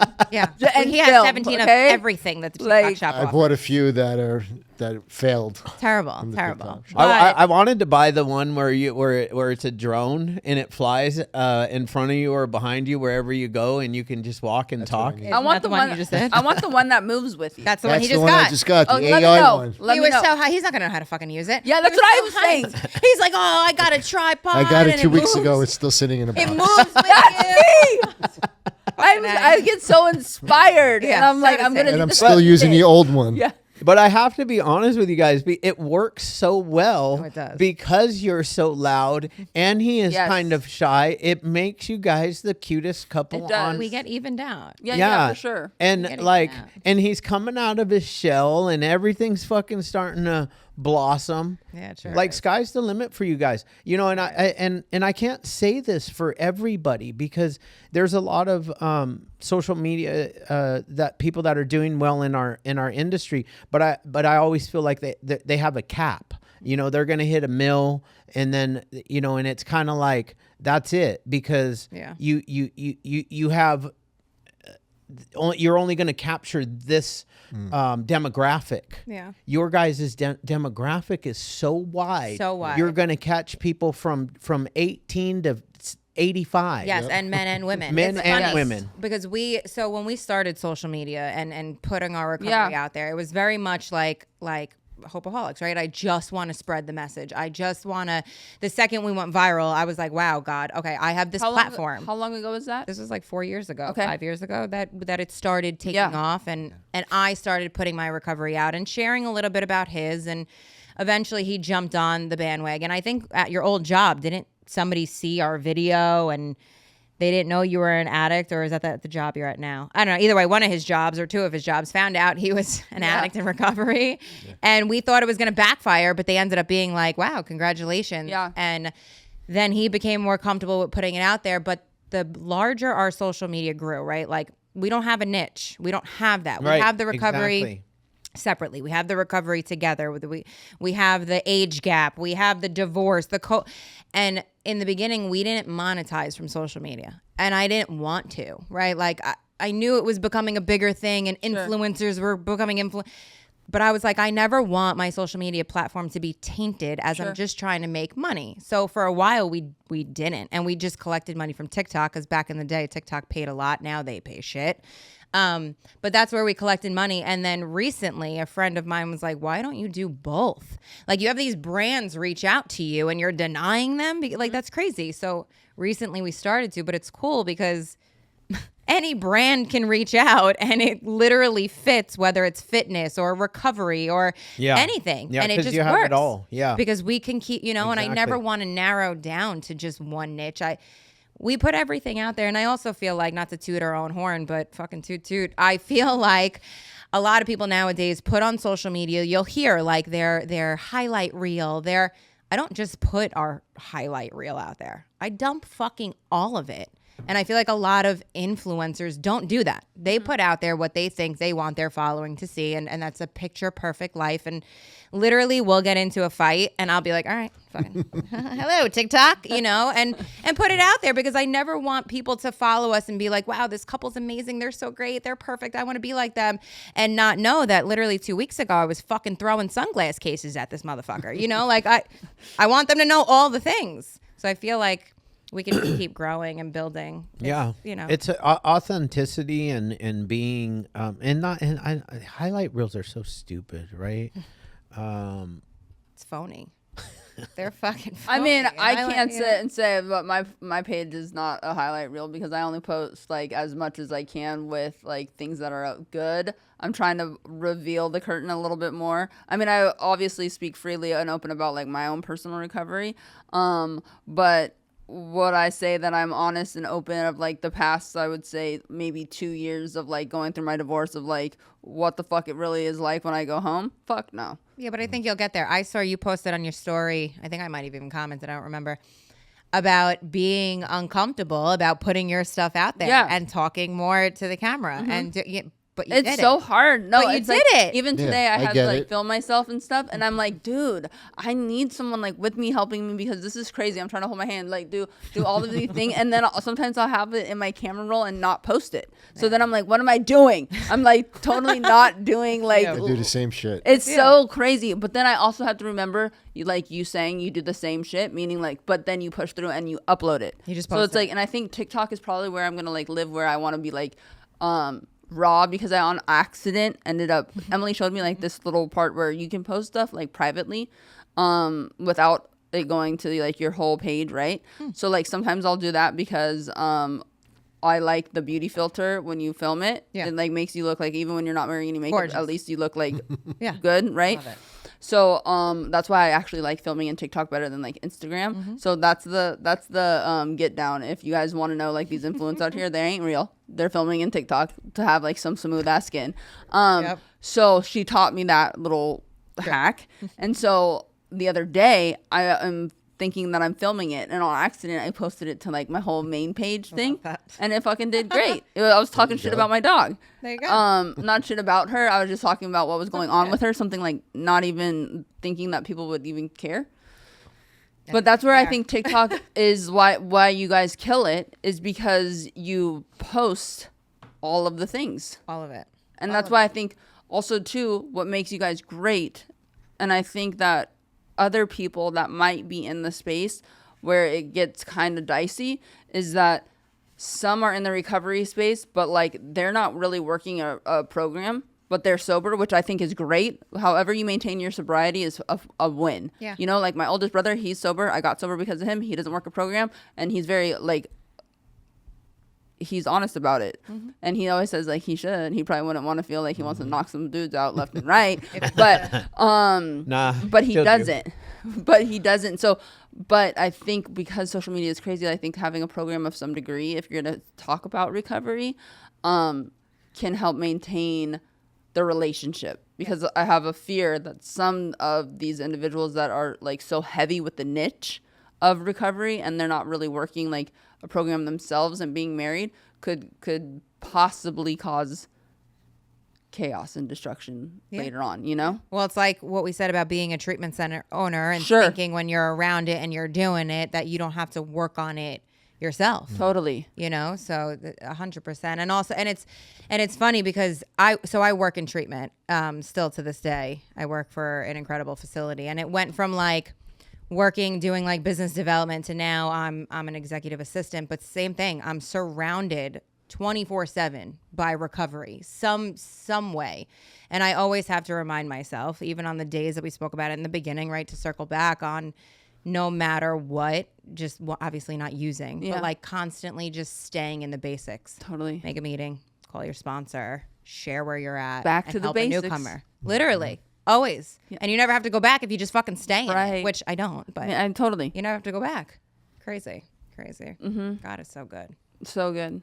And the fact that you guys are just, I mean, your guys' story is just so wild. And I think that so many people can get so much from it on different, like, you're so relatable on many elements, you know, from, and then you throw the age gap in there too. And for me, I think that's funny where it comes, like, where people are going to be like, oh my God, I can't believe this age gap. And then other people are like, yeah. I Literally. I didn't know if you were being serious. The first time I saw it, I didn't know if you were being serious or not. I thought you were just like kind of like fucking with him, and you weren't, because I didn't know. I didn't know your guys' age, but like my wife is 46, and like I get that shit all the time because like when I was like 45. Wait, you get shit? What shit? Well, when I was like 45, they literally thought I was her sugar daddy, and she's literally not that, you know, she's not that much younger only than 5 years she just younger. looks Okay. like she's 15 years younger than me. You know, What is the people- age difference? 5? 6. 6. Okay. Yeah, 6. No, they're ruthless on social media. God. Do you guys get any backlash from the recovery community about breaking traditions? So we have, but in my opinion, and this is my opinion, I'm gonna share my story, 100%. and my story is a 12-step fellowship program. My story is totally. Narcotics Anonymous. Yeah. My story is the treatment center I went to was LICR. My story is Yes. the treatment center I work for today is Legacy. Like, I put it out there because it's my story. And yeah, like once again, circle back, the NA Nazis, that's like, you can't stay clean. You can't, fuck off. That's, like, what are you going to, there's no rules in NA, but then, yeah, you're going to come at me when I'm breaking. Like, I'm not about that. I'm going to put whatever out there that Love in it. my mind is going to help save somebody from picking up the next Yeah. one. Come meet me at a fucking Because meeting. they're gonna die. 100%. It's not, it's not 10 years ago. It's not 20 years ago. And it's not even like that. All that it's saying, truly is saying, as long as I don't come on this mic or come on my social media platform or go on some and I'm a news channel representative and, of Alcoholics Anonymous. and tell someone else's story, and I put like yours and I talk on your behalf and like, oh yeah, Nicole, this, that, and the other. That's not my place, and that's not right. That's the whole point, is to save people so that they have anonymity when they walk into a meeting. Correct. So it's like, if I walk into a meeting and I share some fucking dirt, I don't expect somebody to go then publicly share what I just shared. Like, oh, I feel like killing myself. And then someone is like, oh, Natalie Eva Marie shared in a meeting last night. That's breaking anonymity. That's breaking the rule. Yep. If I want to say my story and what I do on a daily basis, that's on me. Yeah. And you I'm can gonna fuck say all it. the way off too. 100%. So that's why 100%. like miss me with that shit, coming like with the whole you're breaking the traditions and stuff. Like, no, I'm not breaking anything. I'm telling you literally like what almost took me out the game, and that game is life. Yes. And now I am here today trying to hopefully reach my hand and extend and save someone else's and bring them out of that dark hole. 100%. And I wouldn't change it, right? Like, the amount of messages we get 100%.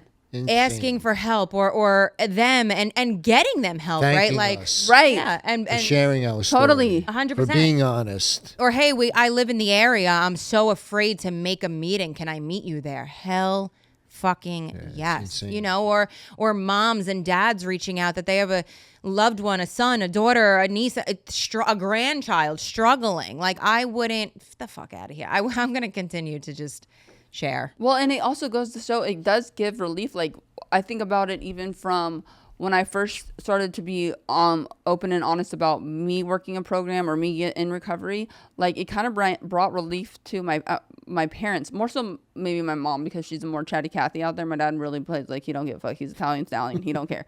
Like, he's whatever you want to say about me. Like, but for my mom, it almost relieved any type of embarrassment and shame that she might possibly have had. Yep. Now, I can't speak for her with thinking that she had that, because she's so proud of like all of me and my brothers and everything, but it allowed her to have conversations with other moms, other people, because she's a hairdresser, to sit in their seats, and then all of a sudden they're having these open dialogue about feeling like, oh my God, my kid did this, that, or the other, and like it's okay. So now it's like gives her this sense of pride Yes. of her kid is in walking the sober lifestyle or like in recovery, and this is what she does. And this is what works for her. Right. And if I kept my mouth shut, it gives nobody relief. 100%. Or there was a comment, and I actually responded back to it because I had the same thought in the beginning.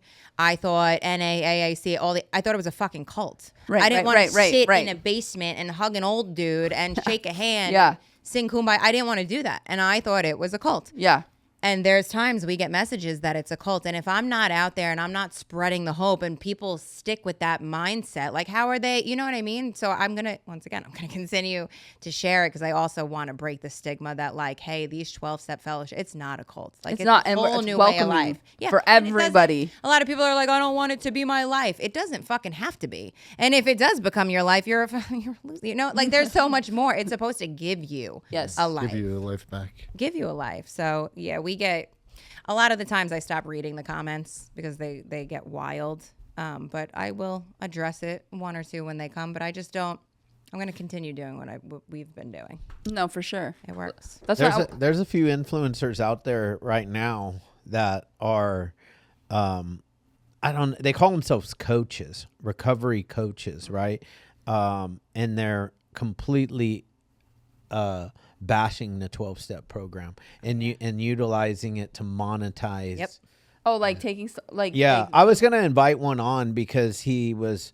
We had that one guest on, and he was a friend, and he gave me his stuff, and I actually did DM him, but he never. Actually, I commented on one of his. I said, you and I completely disagree on this, but I'd like to invite you on the Hopeaholics podcast, and we can have an open discussion about, because his post was just straight bashing. Wait, what is he? So he monetizes, and you go to him to get sober, and he's a coach. Yeah, you pay him to coach you to get sober. But he has no program, nothing. No program. That's crazy. He's been coached by another. He was coached by another coach.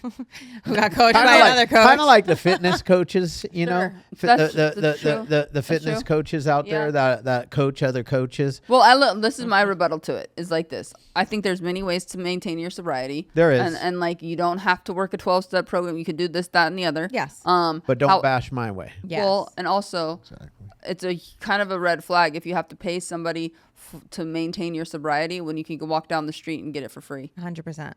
Or you're going to pay someone to help keep you clean and sober who is putting on a social media platform negative things about something that is saving and changing somebody's life. Right. You know what I mean? Because I agree with that. Not every shoe fits, right? Like Totally. in the beginning, I was very much like, no, you have to do that, You got to do it this way. Whatever way keeps a needle out of your arm, like, and out of the grave, amen. Same. But you're never going to catch me today, because I work a program, bashing somebody else for how they get clean and stay clean. Same. It's not, and it's a real turn off. So if you're getting coached by that person, I would think again. Right. Just saying. Yeah, I kind of. I wonder what his success rate is. I don't know. It's probably good though. I would assume it's probably pretty good for people that are just like, I don't want to go into a cult. Yeah. So they all stick together. They all stick together like a fucking cult. Right. Right. So it's NA's a cult, man. You know what they say? They say that. They also say that they wash your brain. Well, my brain needed a real good washing, man. Yeah. Because like when it got clean, when it really got clean, yes, damn, it works. And I can think clear again. Yeah. And it's fucking firing on all cylinders most of the time. 100%. Yeah. 100%. One of my ex-boyfriends, when I went to rehab one of the times, that's exactly what he said. They're gonna brainwash you. And at the time, I was like, no, they're not. And then the last rehab I was in, I was like, fuck, please do. Yeah. Please do. Because my thinking, right, the thoughts 1 to 4 are really messed up. So, like, let's clear that out so that I can get to that 5th thought, because that's usually a decent one. Right. So I needed that brainwash. I still have a mantra of first thought wrong. Because my first thought first is and 2. Well, 1 and 2, my second thought is questionable. You need to double check with your sponsor on that one. Somebody. Yeah, maybe shoot you a text. I might be like, Natalie, Something. What do you think about this? No. You don't even have to tell me. Is it your first thought? No. Exactly. Oh my God. Yeah, no. It used to be. It's funny. I spoke the other night at a meeting, and it's crazy because I'm finally at a place, right? Like, all kidding aside. and you could tell me if I'm wrong because you know me, a lot of the times my first thought, my will and God's will are aligned. somehow aligned. Yeah. And like my first thought today, a lot of the times is like a loving, non-judgmental, caring, compassion, like how thought. Yeah. And like, it's beautiful. Whoa. You know, like the intrusive thoughts that still come through my head or used to all the time. The fact that today, a lot of the times, more than not, they actually align. Like that's mind-blowing. Crazy. That's amazing. Do you give me credit? I agree. Okay, thank you. Thanks. I want to ask you guys a question based on that, because you guys went through like really rocky times and walked through like rocky seasons of your life, including maintaining your own sobriety and then having to not only navigate walking through divorce, children, and then new relationship. Where you are today obviously is completely different than where you were at that moment in time. But if you could tell yourself each something from today to that person, what would it be? Because I can only imagine at that time when you're walking through it, you're literally like, this isn't the life. Like, this isn't it either. But like, what pushed you guys to continue to do the walk, to get to where you're at? Like, what would you tell yourself? To just keep holding on, right? To keep powering with faith instead of fear, because there were so many times I wanted to give up on us. Sure. Because in the beginning, and he shared it, he wasn't working a program. Right. So like, yes, I raised my hand. Yes, I 13 stepped him. I knew what I was getting. But like now here we were, he was coming up on 4 years and he was still not working a program. Like he was making meetings and we were doing the thing, but like the pain on top of his attitudes, behaviors, and me like trying to keep my head above water. If I can go back, like just keep sticking with the faith, because everything eventually worked itself out. And like, I'm so glad I didn't give up on us, because I fucking thought about it. I was very honest about it, very honest about it. So that's what I would tell. That's what I would tell her. Just keep holding on. Mm-hmm. It gets For me, better. it would be more believe and practice hope, because at the time I didn't never. I was hopeless in myself. Just because I stopped using, I didn't think that the insides of me would change. And it took a while for me to become willing and to learn the awareness that pushed me to where I'm today. I mean, like Nicole had mentioned, it was very rocky in the beginning. My attitudes and behaviors weren't changing. I was still the old Anthony, just not using drugs, and It was brutal. It was brutal, and I kept the hope, and I trusted in the process of becoming willing to do the work, and that's where I'm at today, and I'm just grateful that I stuck it out. Me too. But it was a transformation. Like it got to the point, was it after our wedding or right before our wedding? Every time, because it's really hard when you're with somebody and you're both in the program and one is working and one is not. And that also played a part in my last marriage, right? Like me and my ex got clean together. We came into the rooms together and he stopped. And that was always my biggest fear with him. And I would voice that to him. And then he would say like, oh, I'm calling my sponsor, and it got bad because I would then become like overbearing and too much and nagging. And I had to literally give it to God and pause before it's really hard, but pause before I opened my mouth. But it got to the point where right before our wedding, I was like, listen, I'm done giving you ultimatums. Like I'm done. They're not working clearly, but I'm giving you a requirement. Just sounded better. And the requirement is you either start working a program or we're not getting married. Like period. Because I know what happens when we work a program. I've seen it in me. I see it in other people. And I knew he had it in him because it would come out here and there.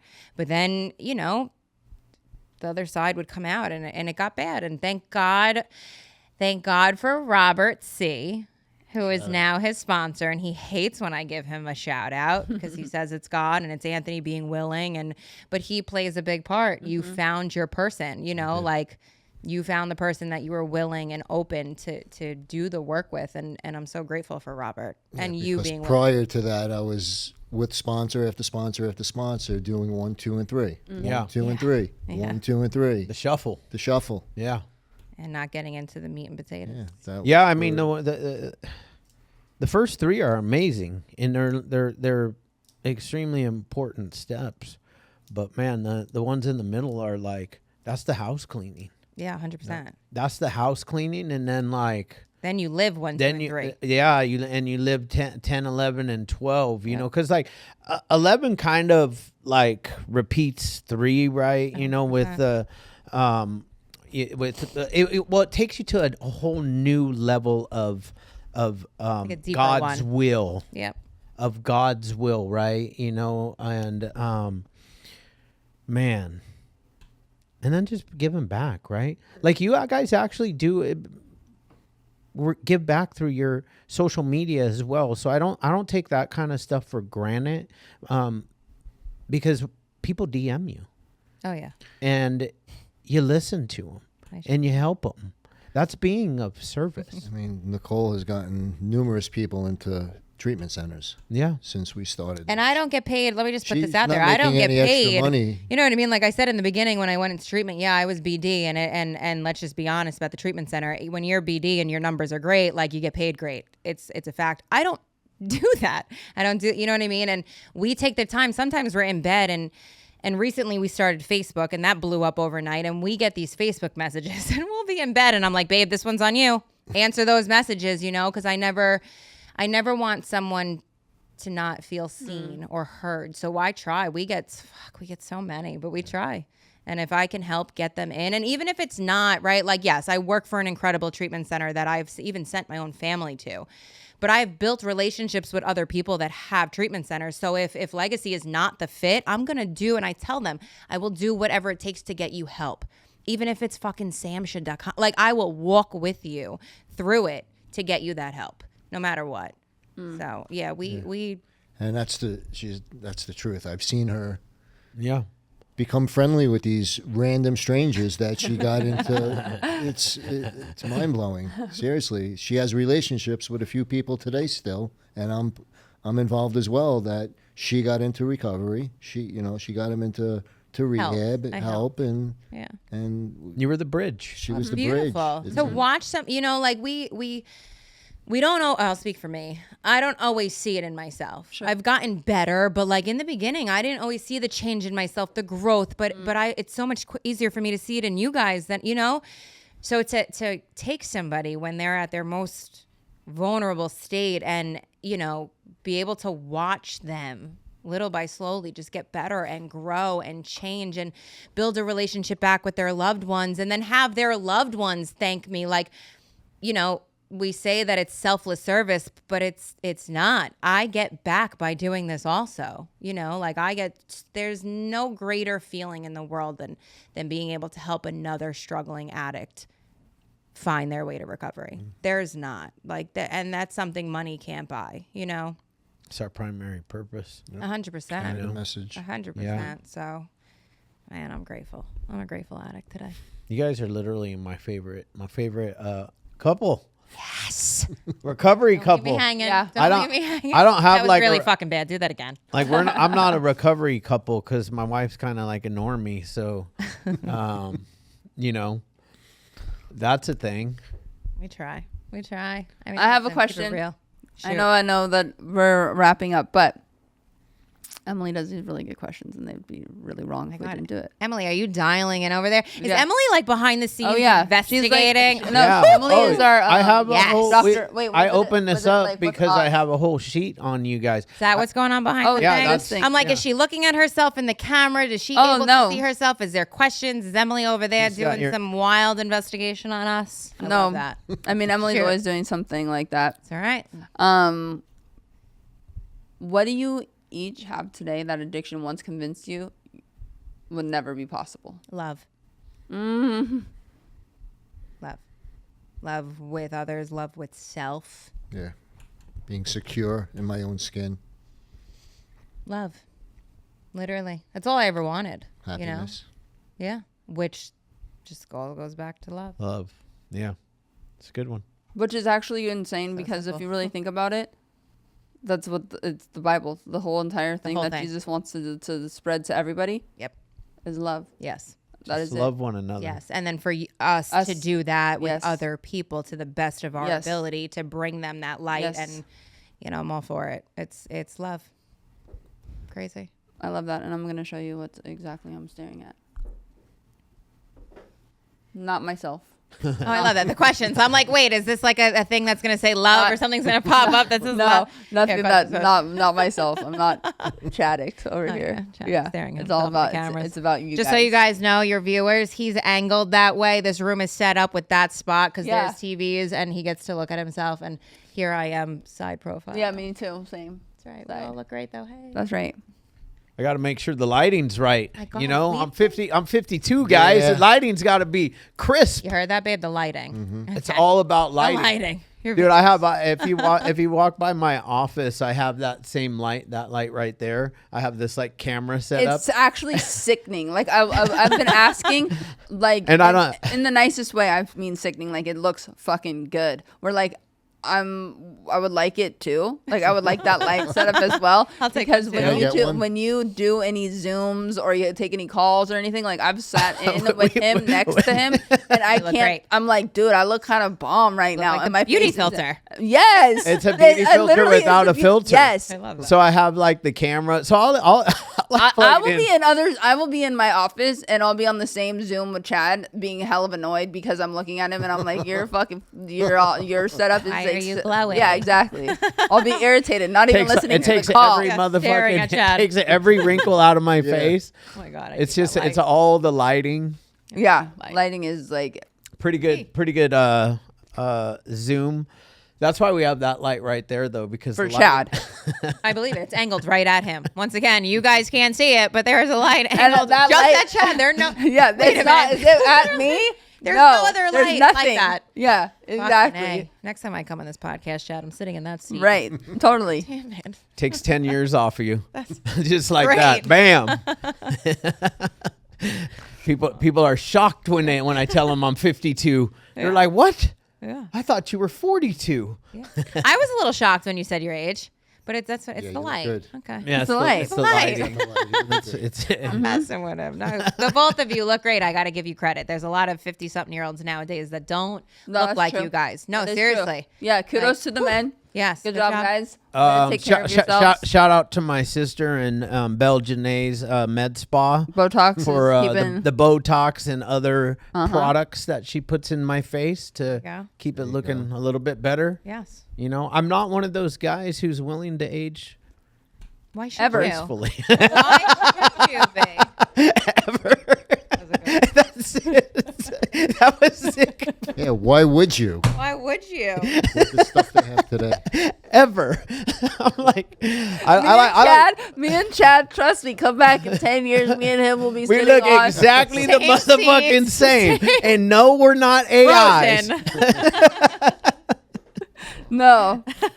As a matter of fact, if you go back to the beginning of the podcast, I actually look about 5 years younger In the videos. No. now. Now, Yes, if you look, so if you go back to Anti-aging. when I was on the Anti-aging. podcast as a guest and you look at Chad, he looks older than he does now. Oh, yeah. But it's like also too, he puts a little, Cream in can there. Just for Men give us a sponsorship? Yeah, I Because need I've a, I shouted need them a, out I for need a minute. Just for Men sponsorship because I do buy 3 packs a month from you guys.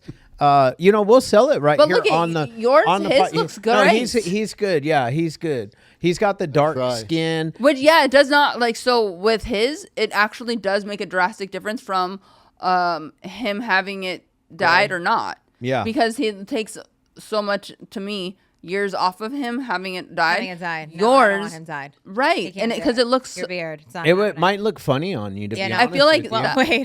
wait. hold on. So it would look funny. So his eyebrows. Why you did it before? Well, his eyebrows, poor Right, guy. now? I did No, a long time ago. No, but we were going to. The other day, he had a couple of grays coming in for his eyebrows. And Oh, was okay. like, babe, do something about it. And I was like, okay. Yeah. And I thought I knew what the fuck I was doing. And I was dyeing my roots jet black, Yep. permanent, Oh my god. box dye. And I said, come here, babe. And I took a fucking Q-tip and I did it to his eyebrows. And then 60 seconds went by, and I have a picture. He told me not to show anybody. It's gonna get posted today. I took a picture. He had these jet black eyebrows, and it just made it very clear that he can't dye any of this anymore black. Is Right. Color is Right. extremely important though when you're dyeing a beard, because if I did jet black in my beard, I'd look stupid. Nuts. But like I do like a light I had to go from when I started I did a light brown. Now it's medium brown. And then what happens when it grows back in? Is it like our roots? Because when my roots grow I have back to- in, it's like. But it doesn't look that bad, to be honest with you. And then sometimes I like my beard's a little longer than I normally have it, so when I go get a trim, you can really see the grays, but it still looks natural. Yeah, I don't that know. looks natural. I can't tell that you dye it. Yeah, thanks. All right. Get them a sponsorship. Just for Yeah, exactly. just for men. Please. You know, we're looking. Yeah, I dyed it wasn't a beard, it was a goatee. Oh, huh. It was probably, together. no, we weren't together. No. So it was during my active addiction. And as soon as when I walked into my job, immediately, everyone knew right away. And I was like, oh, I'll never do this again. I know, it's embarrassing, huh? I did a little trick where I put it in my beard was pretty gray, and over a 2-week period, I just would put a little bit of dye in. He did I would smart. put Gradually. it in, right? And then you're supposed to leave it in for 5 minutes, and I started panicking, and I'd jump in the shower and rinse it off after 2, and it would just it just changed a few hairs, and over a 2-week period, I turned it from gray to brown, and finally, our old co-host noticed. He was like, Hey. did you dye your beard? And I was like, yeah, I've been changing it for like 2 weeks and slowly, and nobody noticed. And then the rest of them, I had also started juicing at the same time. And Peter's wife, who you'll meet in a few, she makes the best juices in the world. And I was like, dude, I told them, none of them had noticed. And I said, you guys, I started juicing and the color started coming back in my beard. Look at it. And they were like, holy shit. I'm surprised they weren't like, yeah, no, of course it did. Drink all the juices. Yeah, of course that happened. So yeah, I feel you on that. I was really embarrassed to like try to dye it. And one time I went to a shop and had them dye it. And I came home and I looked at it and I was like, I can't go to work like this. And immediately I'm looking at myself in the mirror. My fucking loudmouth daughter, who's very similar to you, says whatever the fuck is on her mind. She looks at me and she goes, what did you do to your beard? Yeah, she did my eyebrows. I had to wear a hat for 3 days. I wasn't walking around without a hat on, so you couldn't really see my Yeah. eyebrows. It was really bad. It was. I hate the eyebrow thing, man. I'm like losing my eyebrows because every time a gray comes in, I grab the tweezers and I Yep. pull it such out. an insecurity of mine, my eyebrows, because Why? That means I'm you're lo- old. Yes. No, the eyebrow is the first hair. I'm losing Did the Stevie hair. say that? The eyebrows are the first hair to really Yeah. start falling out. The What? older Really? You get. You never like looked at now next time you see an old man, look at their eyebrows. They're either like gone or insanely bushy. It's like one or the other. Which is like Literally. really, it's crazy that we're talking about eyebrows. I mean, we totally have Because you're derailed trying this to grow pod- yours yes. out. I saw that So- yesterday. Oh my god! Like, Well, look, now I'm trying to grow mine out. I haven't, mine I haven't look had mine crazy. done in like 3 months. They're wigging out. There's all these long I know. hairs Okay, all over the okay. place. This is the greatest thing I've ever heard in my life. Look at this guy. If you guys see this guy, he's a very manly guy, like fucking a man, right? And he just said he hasn't had his eyebrows done in how long? Months. Months. Killing him. but look at what that also says is fellas. Get your motherfucking eyebrows done. It's called like It's called taking care care of of yourself. yourself. Self-care. yes. No, it's a good thing. It's a great Yeah. thing, and like there's people want to say, I've seen it. There's some girl, I don't remember who sent the DM to me, and it was so good. She was talking about somebody saying like, oh my god, you're so vain. This person is like, working out, showing like the self-care, whether it's dyeing her hair, getting a facial, this, that, and the other. And she's like, it doesn't matter like what anybody else thinks, but this is the stuff that I'm doing for me. And because you're like loving yourself, you feel more confident within yourself. So it's like, yeah, because health is wealth, and being the like best that you possibly can be and feeling comfortable in your skin, regardless of whatever that may be, but usually moving your body, eating good food, taking care of yourself, and being, grooming yourself, essentially, like, yes, good on me. Yes. No, it helps. Like, it does help your, like, psyche. 1,000%. When I'm like put together from head to toe, if my makeup gets done, my hair is a fresh blowout, roots are dark, right? Like, was at the gym that morning, took a shot of Retta. Like, when I am on my A game, I feel great. It is. It's It's not vanity. I feel great. It's a thing. Even something as minuscule as this. So I used to have I loved it, the long nails, right? I took them off. I've been trying to get my nails just back to being like a little bit healthy. So I've had literally just my normal raw, my own. Oh, good job. 2 days ago, I finally was like, you know what? I need to put some press-ons on these dogs, because they are just barking over here. I can't. I have man hands, but you put a fresh set of nails on, shit, all of a sudden I'm talking with my hands. I'm like, wait a minute, but it's so funny you're saying. I stopped getting my nails done, and I just did a gel. Yeah, my nail salon that I now go to was like, oh, I do for free, and I was like, oh, collab, let's do it. Oh, nice. These are brand new. This whole podcast, I was like, huh. Say something to me. You know what I I'm mean? ready to go. Yeah. with the nails. Literally. Right? We saw that video. Well, at least I did. I saw that video, and the only reason why I'm wearing a watch today is because of because of your fit check video. I was like, okay. Wait, I went into my little secret little place. I pulled out my watch, and I wore it just for this podcast because of your nail video and your watch. You guys did the fit. I had to show it all, and he was so mad that he didn't have a watch that once again, shout out to my boss. Gotta love the guy. We get on the nice plane, and my boss is like, here you go, man. Happy anniversary. Rock this all weekend. And he put that watch on his wrist, and Anthony had no idea what the watch was. And I was like, don't fucking bang it. Don't move it. Don't touch it. Wait, what kind of watch is it? Oh, Richard Mille. It ain't cheap. It's a type of watch that I had no idea what watch it was either. But hanging out with rich people, eventually you find 100%. Because you just find out. You just, yeah. And they put it on Anthony, and at first I'm like, yeah, babe, look at you. Thanks, Mark. And then afterwards I'm like, babe, watch your wrist. Watch it, don't, And I literally looked at the watch, and in my notes, any little ding that was on the watch, I wrote it down just in case. I wrote down, just so you know, Mark, I wrote it down. But that OOTD got him a very nice bling for this birthday weekend. For the weekend. Yeah. Yeah, special. Yeah, it's a sick watch. Yeah. And eventually I will, actually, no, fuck that. I'm not buying you a watch. Donna bought you a Rolex, the ex-wife. You know what's funny? Donna bought me this Rolex. Yeah, isn't your wife's name? Yeah. Fucking Donna. Damn, Donna. Oh, my God. Well, it's funny because you said, what's your son's name? Which one? I got two. The older, Gianni. Gianni? Yeah. That's what my daughter would have been named if she was a boy, but since she's a girl, she's named Giovanna. Wow. Love that name. I love that. Yeah. Yeah, it's not a cute little Italian name. Gianni. Yeah, my wife's parents, my wife's mom is Italian from the Bronx. Her dad's Irish from the Bronx. Okay. And my mom's Italian, so there you go. Yeah. We got the Italian. What nationality are you? What are you? German. I'm just kidding. I mean, you got them blue eyes. I mean, where'd those bad boys come from? From my mom. Yeah?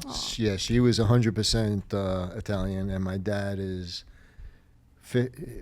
What's my dad? 50%? Don't ask me. I keep saying that you're German. It's not a thing. No, my dad's 50% Sicilian and 50% Polish. So I'm 75% Italian and 25% Polish. And your mom had the blue eyes? Yeah. My grandpa had the blue eyes. Yeah. My son has the blue eyes. Yeah. Gianni. It's like obviously it's a more rare. When you go to the north, though, my grandpa's from the north. and he had blonde hair and blue eyes. Oh, Yeah. really? Mm-hmm. Dark skin though. My grandma and all my aunts have blue eyes.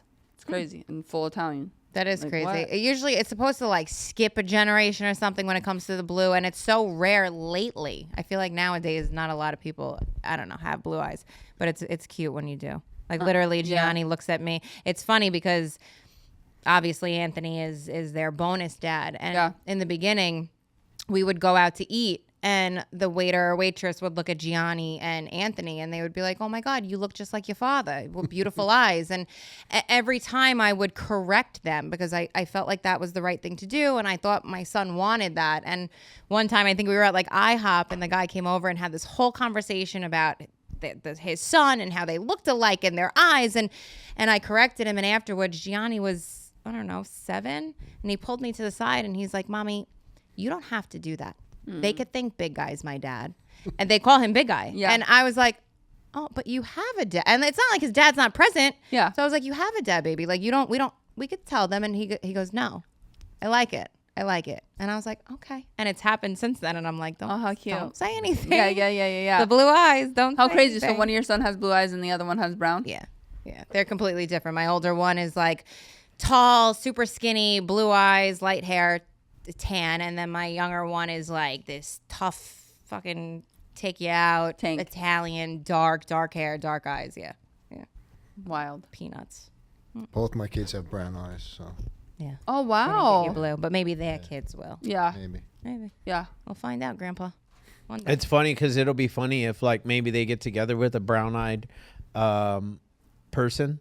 And then And then their kid gets blue It's eyes. it It can could, happen. yeah. Yeah. It's Yeah. not. It's if you carry the gene for blue eyes. 100%. Me and my ex have brown or hazel. Yeah. Oh, you yeah, know, and have Gianni has blue, bright blue. So Does your dad or anybody in your family have blue? no, nobody in my family has blue. Husband? I mean, ex-husband? No, brown. All Dad brown, uncle's brown. My papu, my dad's father, brown. Yeah, all brown. Nice. Yeah. Well, damn, this was like one of my favorite. Wait, one last question. Okay. Sorry, Jesus sorry. Christ. Sorry. 2 hours Emily's and working- 30 I'm minutes so later. Okay. Oh my god. Oh Back my there gosh. Wow. Okay. Two hours. Emily's like, bro, I Yeah. need to go pee. Emily's like, enough over here. I'm done Okay, I'm so sorry. investigating. Well, I love technically our podcast ended like probably like 25 minutes ago and we just started talking about nonsense and eyebrows and hair and stuff. I know, but that's probably I the love part that, that bro. people are gonna like the most. My last question is because of like the age gap, the difference, and what up. What? Did I say ahead. it wrong? No, keep no, he's going. okay. He's okay. Okay. Do you guys want kids of your own? No.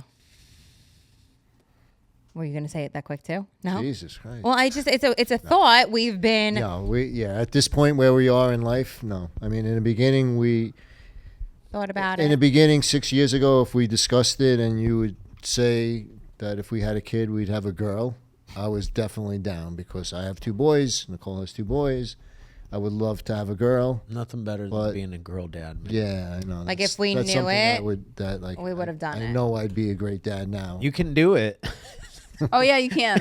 I'm the She's the- franchise of the family because my parents kept going until they had a kid. Well, actually no, they did it where They spun it. They spun it and they Grab grabbed the girl. They grabbed the Okay. girl. Well, it's like a thing now. If you can do it, but I also feel like we're at.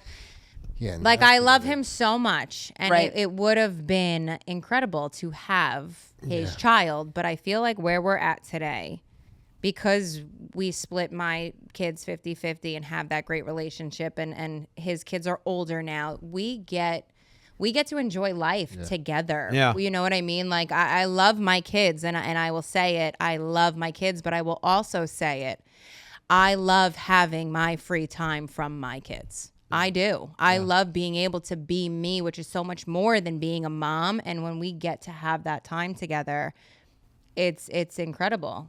And to bring a kid in, oh my God, That's a to good start question. from scratch. Yeah. That would, I mean, because that would I be tough with I our was, careers and everything going on. yeah. Like I don't even know how we would navigate wouldn't. that. We And wouldn't. I asked the question is because I feel like even on social media or whatever, kids has always been a huge one that people ask me about, which I feel like I don't know what the real fascination. Well, I guess that's what we're supposed to do. We're supposed to like, Produce.